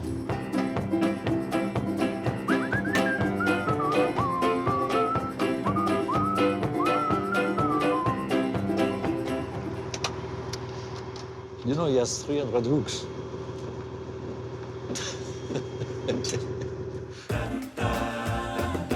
He's arriving, he's arriving.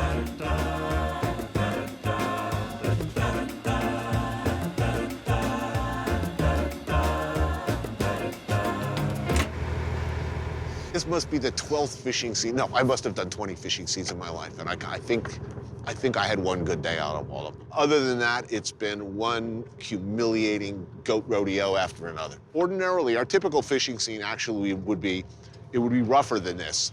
So we'd be pitching back and forth, and I'd be hanging on to the contents of my stomach only by realizing that they're feeling even sicker because they have to look through the viewfinder. So they're like, oh. So it's basically, you're playing this sort of race against time kind of a game. It's like, who's gonna puke first?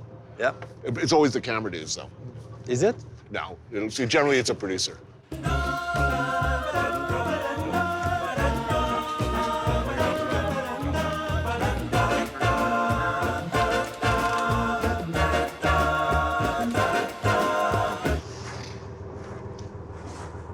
Une mauvaise journée, ça m'est arrivé. Mais alors celle-là, je la marquerai d'une pierre blanche, je te le dis. He said, bad days, I had some bad days, but this one... This is the worst. This is the worst. Well, there it is, another extraordinarily successful fishing scene in the can. Time to reap the rewards awaiting us back on dry land. You'll tell me if there's like any oiled up Amazons behind me. Behind you? Right, frolicking naked. Yeah. Right now, they're kind of like mature Amazons, but it will happen. Ah, here's the chef. Super. Anthony Bourdain. Nice to meet you. Nice to meet you, an honor, sir. Would you mind to have the Bouillabaisse? We don't Is it mind. a good We want idea? it. Or I want it. will you change your mind? I don't know. No, it's a very good idea.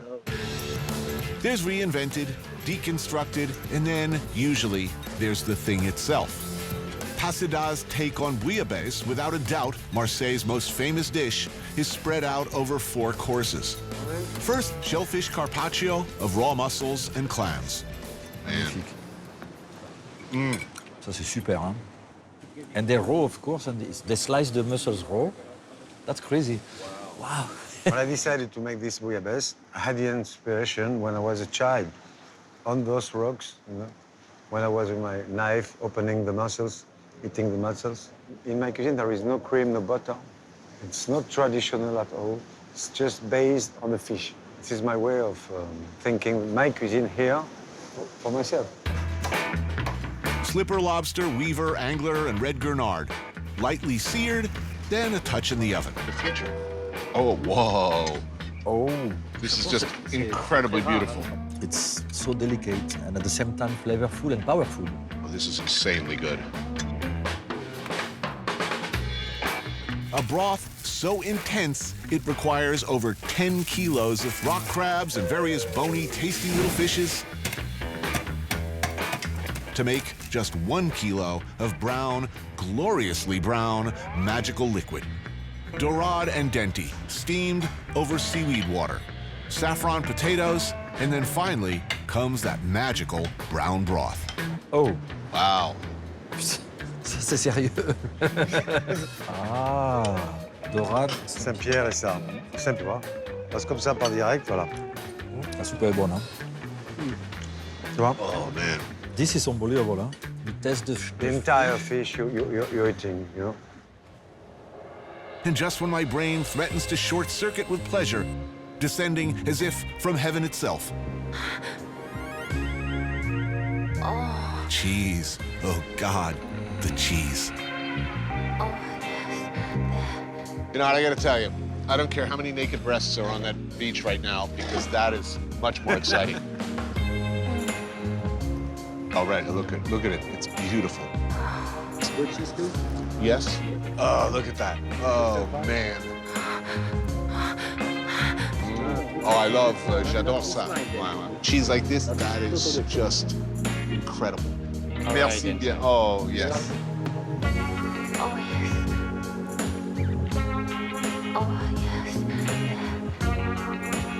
Oh. Yeah. That's exceptional. Life is good. Life is good. In Marseille. It is very good in Marseille.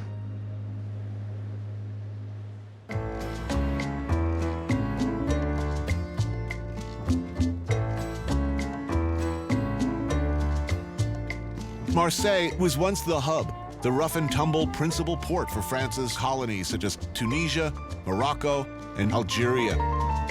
As a result, the sights and smells of Africa permeate the city. There has been attempts to dissuade me from, oh, Marseille, you don't want to go there. And yet I come here, correct me if I'm wrong, it is a beautiful city. It smells good. You smell the different pastries, the tagine, Bouillabaisse and Boulud, and it's an extraordinary looking city, and the people are really interesting looking. In Marseille, you are in the center of the world because the world is in Marseille. We are connected to the Mediterranean Sea, so it's very different from the north of France. I feel closer to a guy from Morocco than a guy from maybe Germany or etc. It's different.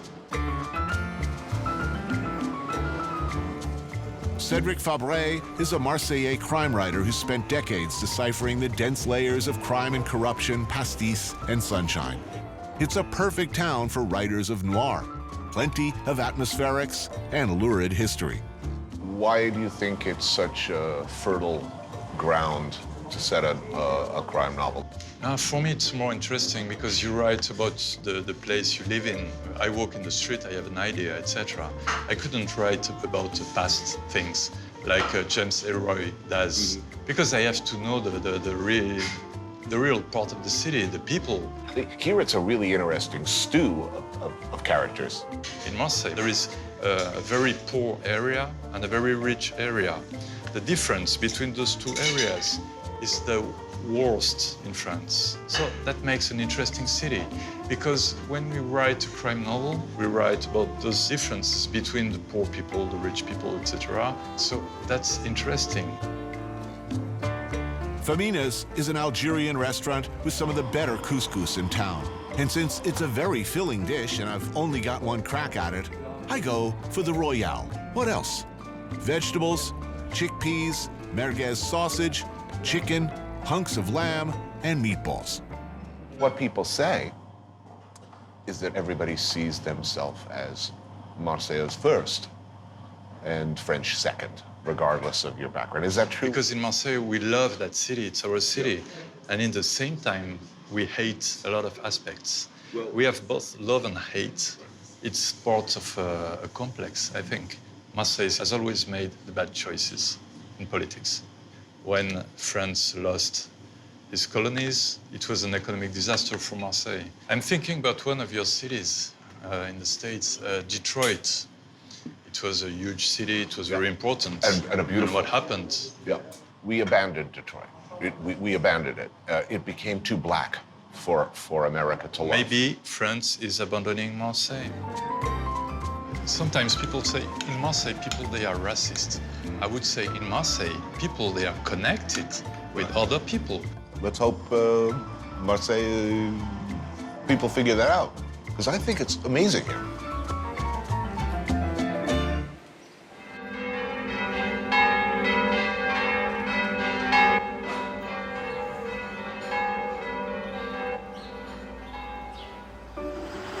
If you ask real Marseillais these days, what's the iconic dish? The one thing you most closely associate with home, the answer might surprise you. Pizza. Marseille, it turns out, is the pizza truck capital of France. So this could be a whole new beginning for you, Eric. Yes. I always said you should have a truck. Yeah, I'll do it with you. Do you have pizza experience? Never did a pizza in my life. Does he know this? No, he doesn't know. I'm gonna tell him. Ah. Okay, let's go. Our employer for this episode of the Real World Geriatric Edition is Jean-Denis Martinez. His yellow truck, a rolling pizza oven, is well known in the neighborhood, meaning he's busy. He's taking orders too. We're not gonna be good at this. This is gonna be like I Love Lucy. More like a Laurel and Hardy. This is like a nightmare. I actually have this nightmare where like there's orders coming in and I don't understand what they are because it's in another language and I don't know where anything is and I'm falling behind. This is literally my nightmare. Okay. Okay, ready? Okay, get in there, man. Get, come on. Okay, Lucy, come on, man. Shut up. Put on this sauce. Put on this, spread it out there, come on. Don't take my job. Non, faut pas la coller. Faut pas la coller. You don't push. On la pose. You don't. On la pose, c'est tout. 3 cuillères, 3 spoons. You slappy, man. You're going nowhere, man. What's that? What? I'm getting there. It has to be even, the sauce. Champignon. Jambon, fromage. Okay, ham, mushroom, and cheese. Let's go. Come on, man. The customers are backing up here. They want the pizza. My pizza looks good, okay? Bonsoir, tout le monde. Take that. Give it to the lady. No. A little bit like that, and give it to the lady. A little bit like that. Like that. Okay. Good. It's for my own. Pizza, I soon notice, is different here. Toppings are somewhat on the high end. Creme fraiche, reblochon cheese, figatelli, lardon, figs, chèvre. Look at this line. Stop digging around with your insane perfectionism.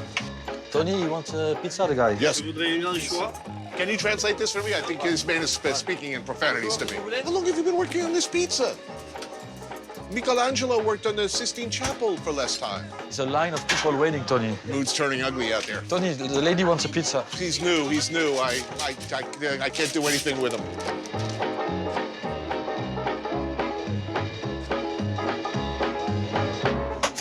What happened? You have a union break or what? Yeah. Hey, this is France. Get a nice break. If I work my 22-hour weekend.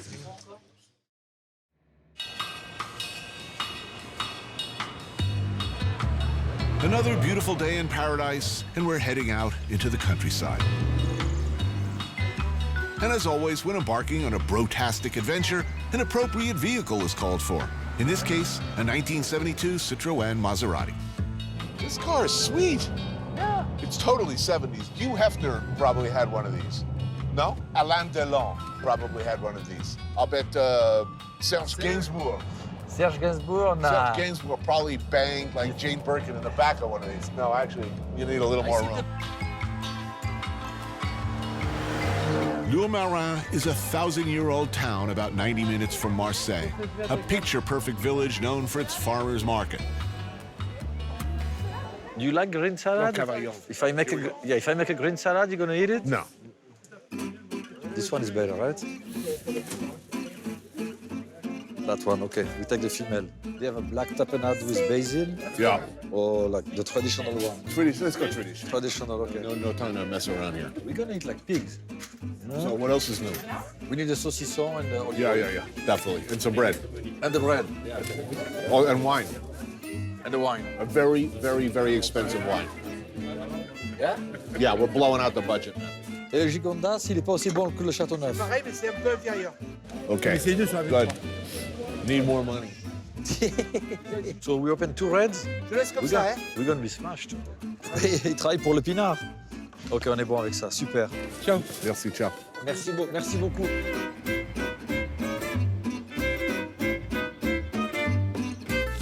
We'll be needing that. Okay, that's our cheese selection.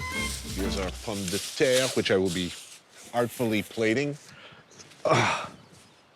Bacon like a meatloaf all of a sudden. You go from freezing to high heat to, I'm telling you, it's Provence. It's like... it's rough, huh? It's rough. Hey, this is not bad, huh? By the time we're halfway through this bottle, you'll think this is as good as the finest Bordeaux. And by the way, We're not suggesting, advising, recommending, or in any way condoning the driving of a motor vehicle, especially a high-powered Italian-French hybrid, while drunk, because that would be wrong. No, we're gonna take a nap before. Right, until our blood alcohol level is in alignment with all local regulations and laws. I'm gonna put salt on the tomatoes. Like that. Oh, that's gonna be good like that. You know Martha Stewart pretty well. You've been on her show a lot. Yeah, yeah. Give me an honest answer. Yeah. In a street fight, could Martha Stewart choke me out? I think if she goes to the dark side, yeah. I think so too. This is not like my show at all, actually. I'm gonna get shit for this, I'm telling you. You're not keeping it real anymore, man. I mean, look, you know, it looks like a wine label. As a Buddhist, does this worry you? I'm sorry? As a Buddhist, does this worry you, considering how well this life has turned out for you? No, it's good karma from my previous life. I have to. But how long could that karma last? Until it's dead, it ends. When do you think that might be? Anytime soon, you never know. Karma switch like that, boom, done. What would you not want to come back as? What would a worst-case scenario be, if, like, next life? How many chances do you have to be born as what you are, what I am, in that entire universe? Isn't that worrying to you? The next life cannot possibly be better than this. It's probably going to suck. I mean, best case scenario, you know, in our next life, maybe if you get to sit in a sub shop in Asbury Park, New Jersey, that will be the greatest day of your life. That would be the best case scenario. But the most challenging... You end up, you know, a mime. A diseased itinerant mime wandering the streets scrounging for money. Or worse. You're a desperate case. I don't know what I'm to just do saying, with how you. much better could it be than this? Enjoy every minute of this now, Eric. And pray that this is it. That at the end of the day, they roll you into a hole in the ground and you're diet for worms. Because if you're right and there is a next life, we are fucked, my friend. Well, the ultimate idea is to be enlightened, to come back and help as many people as you can. So all phenomena of life and what you perceive as reality is ultimately one. Let's leave it at that. Serenity now. Cheers. Cheers. With our bellies full, we're now prepared for the challenge to come. This is Robert and Danielle of the village's Petanque team. The hilltop village of Roussillon is where our epic battle is to take place. 4 men enter Thunderdome. Only 2 shall leave. Now look at these guys. We're totally getting hustled. Yeah, we're in trouble. Now they're not joking anymore. No. USA. Oh, we have 1 point. All right, so our humiliation is not total. That's all we really were looking for. It's only what we care. Okay, The success. rest we don't care. Success. Okay, which one is me? I don't know. Keep oh, jeez. Oh, he's nestled. Oh. Jinx it. You know, you do hamsa. That's the jinx. Hamsa. Do hamsa. See? Told you. You're wishing evil on others. You're totally coming back as a sea cucumber. Yeah. We're right to the floor with these yokels. It's like Deliverance in reverse. Oh, no. We have not... What is it, 10-10 now? 10-10. This is the winning point. I know, you're so into this. I can't believe it. You're so competitive. My jacket. Oh, yeah, blame your jacket. There you go. Oh! USA. Whoa! I've never seen him so happy. All right, it's Miller time. Monsieur. Santé. Santé. Merci. I've never seen this side of you, man. I don't know what to think. I cannot believe it. I'm like, wow.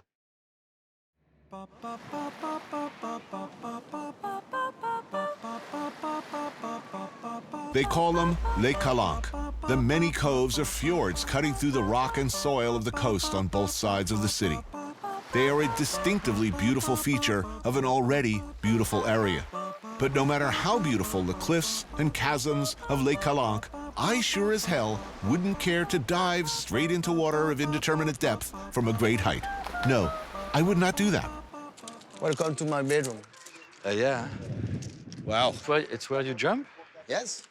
From here? 18 meters. It's only 18 meters? Yes. It looks like it's much more. Lionel Franc, known to his friends as Lulu, grew up around Les Calanques. And yes, he would do that. He does it almost every day. You're very close, huh? I like so you have to like propulse yes. yourself? Yeah, I push. Oh, I can't even look at you doing that. Oh. That's it?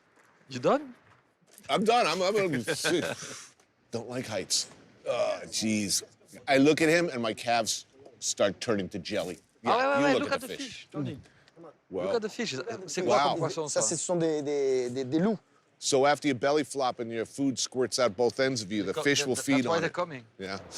Oh, jeez. Oh, look at that. Exactly like me in the morning, before breakfast. Okay, good for me.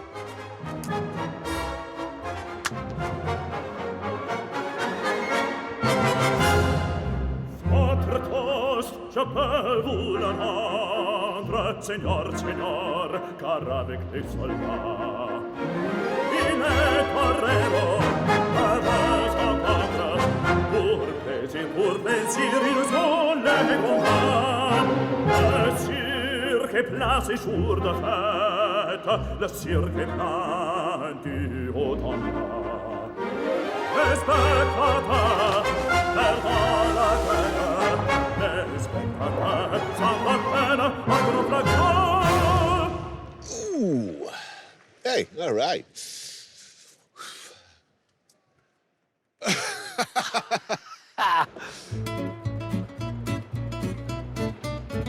Come on, man, you can do that. I don't know. Impressive. Yeah, it's very impressive. Does he get paid for that? I don't know. Look, as long as he's not a mime, I'm okay with it. It's definitely not a mime. Even the smell of mime makeup, I start to tremble with fear. So it's a phobia. It's a serious phobia. Yeah. Don't like it. Mimes, clowns, nurses' shoes. Those white nurses' shoes? Oh, the clogs? No, they're super comfortable, and they're white. Yeah.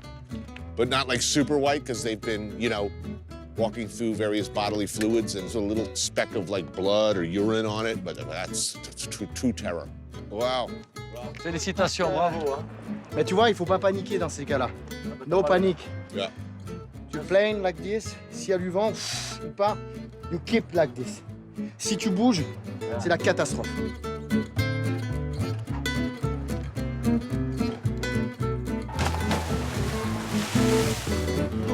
Missed it by that much.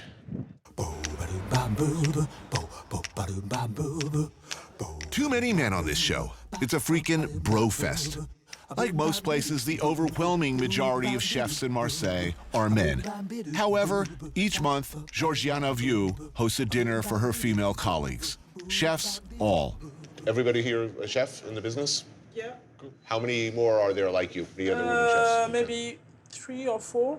In Marseille? France kind of machist country, and if you want to find your place in a brigade, it's very difficult when you are a girl, really. But actually, like in Mediterranean, the example for cooking, the basic, is called la cuisinière provençale. Yes. Because if you want to have good food, you don't go to a restaurant in Marseille that much. You know that your grandmother or your mother will cook much better.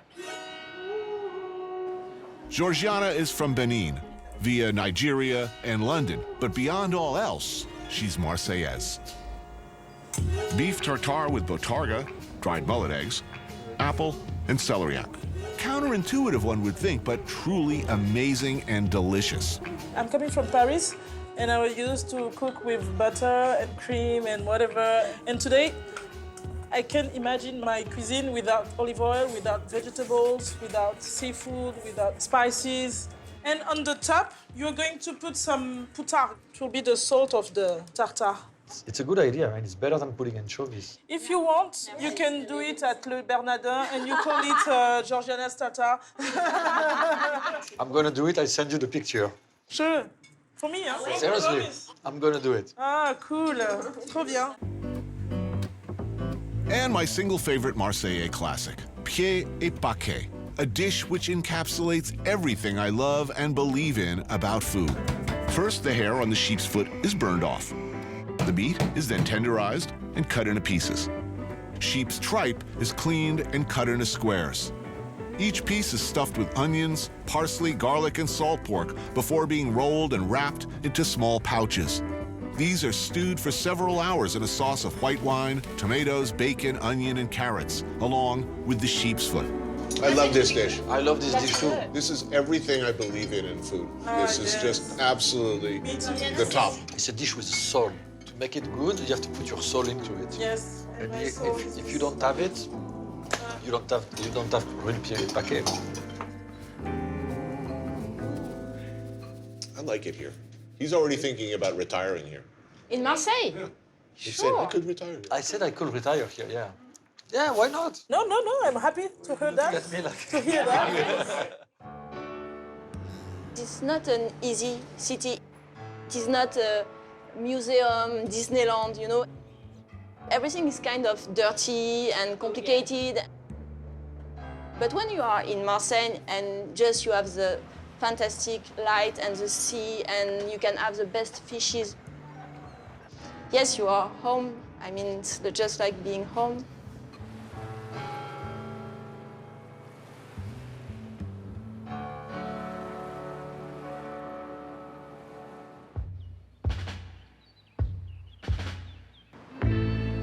Marseille is not France in the best possible way. Algerians, Moroccans, Italians, their cultural and culinary influences have enriched Marseille with flavors and colors all their own. But there's another major influence, the Corsican mafia, who, to be fair, along with their Italian and Sicilian colleagues, did kind of run things around here for much of the last century. Those days are mostly over, and the Corsican presence has dwindled to a few thousand, which is a shame because Corsica produces some of the most wonderful charcuterie and cheese anywhere. There's a lot of preparations with pancetta and the cheeks. Awesome. Well, we want everything. Bouillabaisse, a cured meat and cheese shop run by Marie-Paul and family, still going after 70 years. Famously or notoriously, or however you want to put it, this was a Corsican town. I mean, when I would go to Arcachon as a kid, yeah, my aunt, probably a typical, you know, sort of xenophobic French woman of her generation, said all, you know, the Corsicans, you know, they're all gangsters or policemen. Ah, très bien, merci. Oh, today just got better. Lovely. That's no Thank you. joke. Very flavorful. Oof, this one is unbelievable. The flavor of that is unbelievable. Yeah, they're not dicking around. It lingers too. I love this. This makes me happy. Want some? Here, have a piece here. Who wants some? Hey, this is the copa. This one is special. Ah, c'est pour toi. All right, let's move on. Some cheese. Ah, look at that. That's beautiful. Those ones are milder and young. Those ones are strong. Ooh, wow. That is some... It looks very inoffensive, but it's like, ooh. That is some deep funk. That is some... Wow. See, when I eat cheese like this, and I drink wine like this, I start thinking about my Don Cheech fantasies. Maybe you saw Godfather too? Yeah, of course. I just think I could just spend the rest of my life sitting in a hill in Corsica, eating goat cheese and drinking wine and having my enemies killed by remote control. I would love to live that lifestyle, except for killing enemies. As you know, I'm not killing anyone, but... I've never seen you wish ill on anyone. As long as I've known you, you've never even said, that rat bastard, I hope something really bad happens. I hope he gets stomach cancer. Or you've never even said, I hope he loses his girlfriend. You've never wished ill on anyone.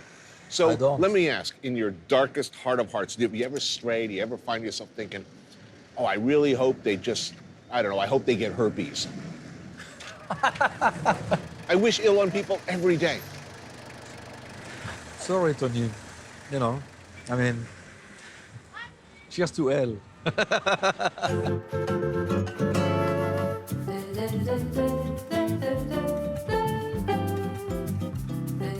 It's a big night in Marseille. The city's football team, that's soccer team to you, is playing, which means the whole city's watching.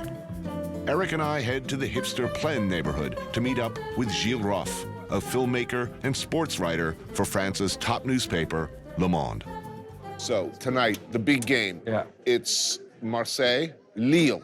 It's Lille against Marseille because it's in Lille. It's not in here. Lille. So we get to watch it on TV. And will all of Marseille be watching this? Yeah. Everybody's going to be watching. You know, we did a very good season, but at the end of the season, we are only fourth. So it's a and must-win. It's very important. So it's a must-win today. Right.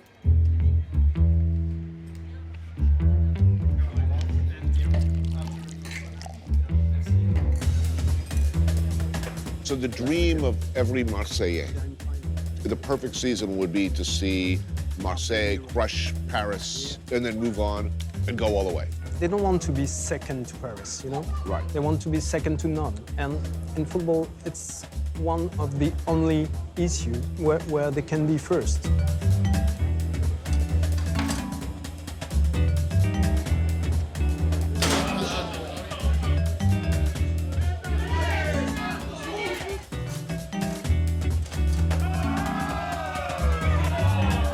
That's why people here love so much their soccer team, because it's the place where you can show your identity.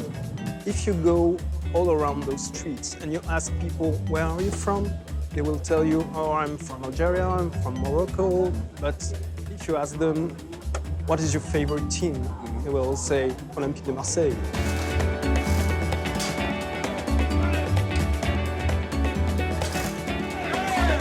Because they are a part of the city.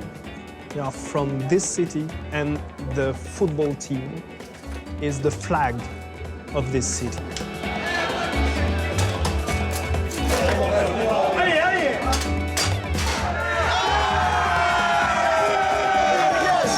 On a gagné. Santé.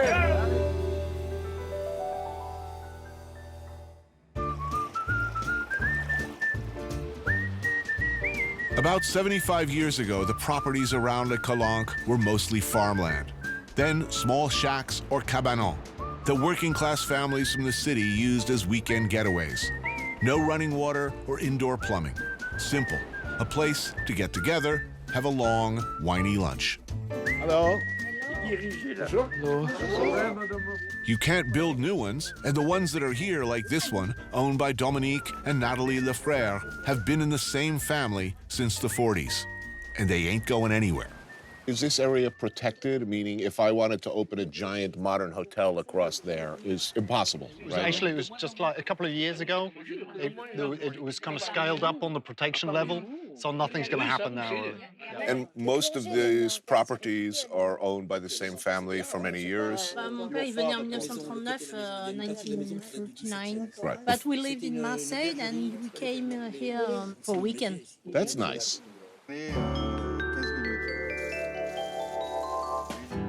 Lunch is being prepared by André Guidicelli, known around here as Dede. Panisse, crispy fried fritters of chickpea, which go really well with Natalie's aioli. And one of my favorites, murex, Mediterranean sea snails simmered in a croûte bouillon of garlic, wild fennel, and orange peel. That's the taste of this region for me. It's garlic. Yeah. Olive oil. Yeah. Saffron. Sure. Anise. Anise, exactly. And look at this. Look at this. Sardine, lightly marinated in lemon and olive oil. You can pretty much rub that all over me. I don't care. It's so good, so fresh. Perfect happiness for me. Eating oily little fish in a garden. Okay, so we've discussed the characteristics of the true Marseillais. Yeah. Is Marseille France? Alors ça c'est une bonne question. Est-ce que Marseille c'est la France, ouais? Non. Je suis français. Je suis français. Mais Marseille, ça passe avant. Je pense que votre région, ça passe avant. You're loyal to New York before America. Well, that's true. Yeah. So what about the people? What do all true Marseillais have in common? Un gros menteur. A big liar. They have the reputation of exaggerating. So if you eat sardines like that, you like, our lunch we had sardines like this. Daube de poulpe, octopus stew, slow-cooked in wine and typical elements of Provençal cooking like star anise, dried orange peel, garlic, and tomato. Spoon over pasta and enjoy. Oh, yes. I can smell that octo stock. It's fantastic. Je propose un banc pour Dédé. Non, bravo. Bravo. So when are you retiring? At what age? As soon as possible. Seriously? Right? You want to come back? Yeah, I don't want to leave. I mean, when you see that lifestyle, I mean, people come from all over Europe by highways, just spend hours in their car to be here. I mean, my grandparents and my uncles used to have that lifestyle, like exactly like that. Right. And I forgot about it. Now I'm remembering. I'm telling you, our chain of cynical surf and turf restaurants, we can cash out in 2 years. Yeah. If it is to be here, yeah, I'll do it. You heard it here first.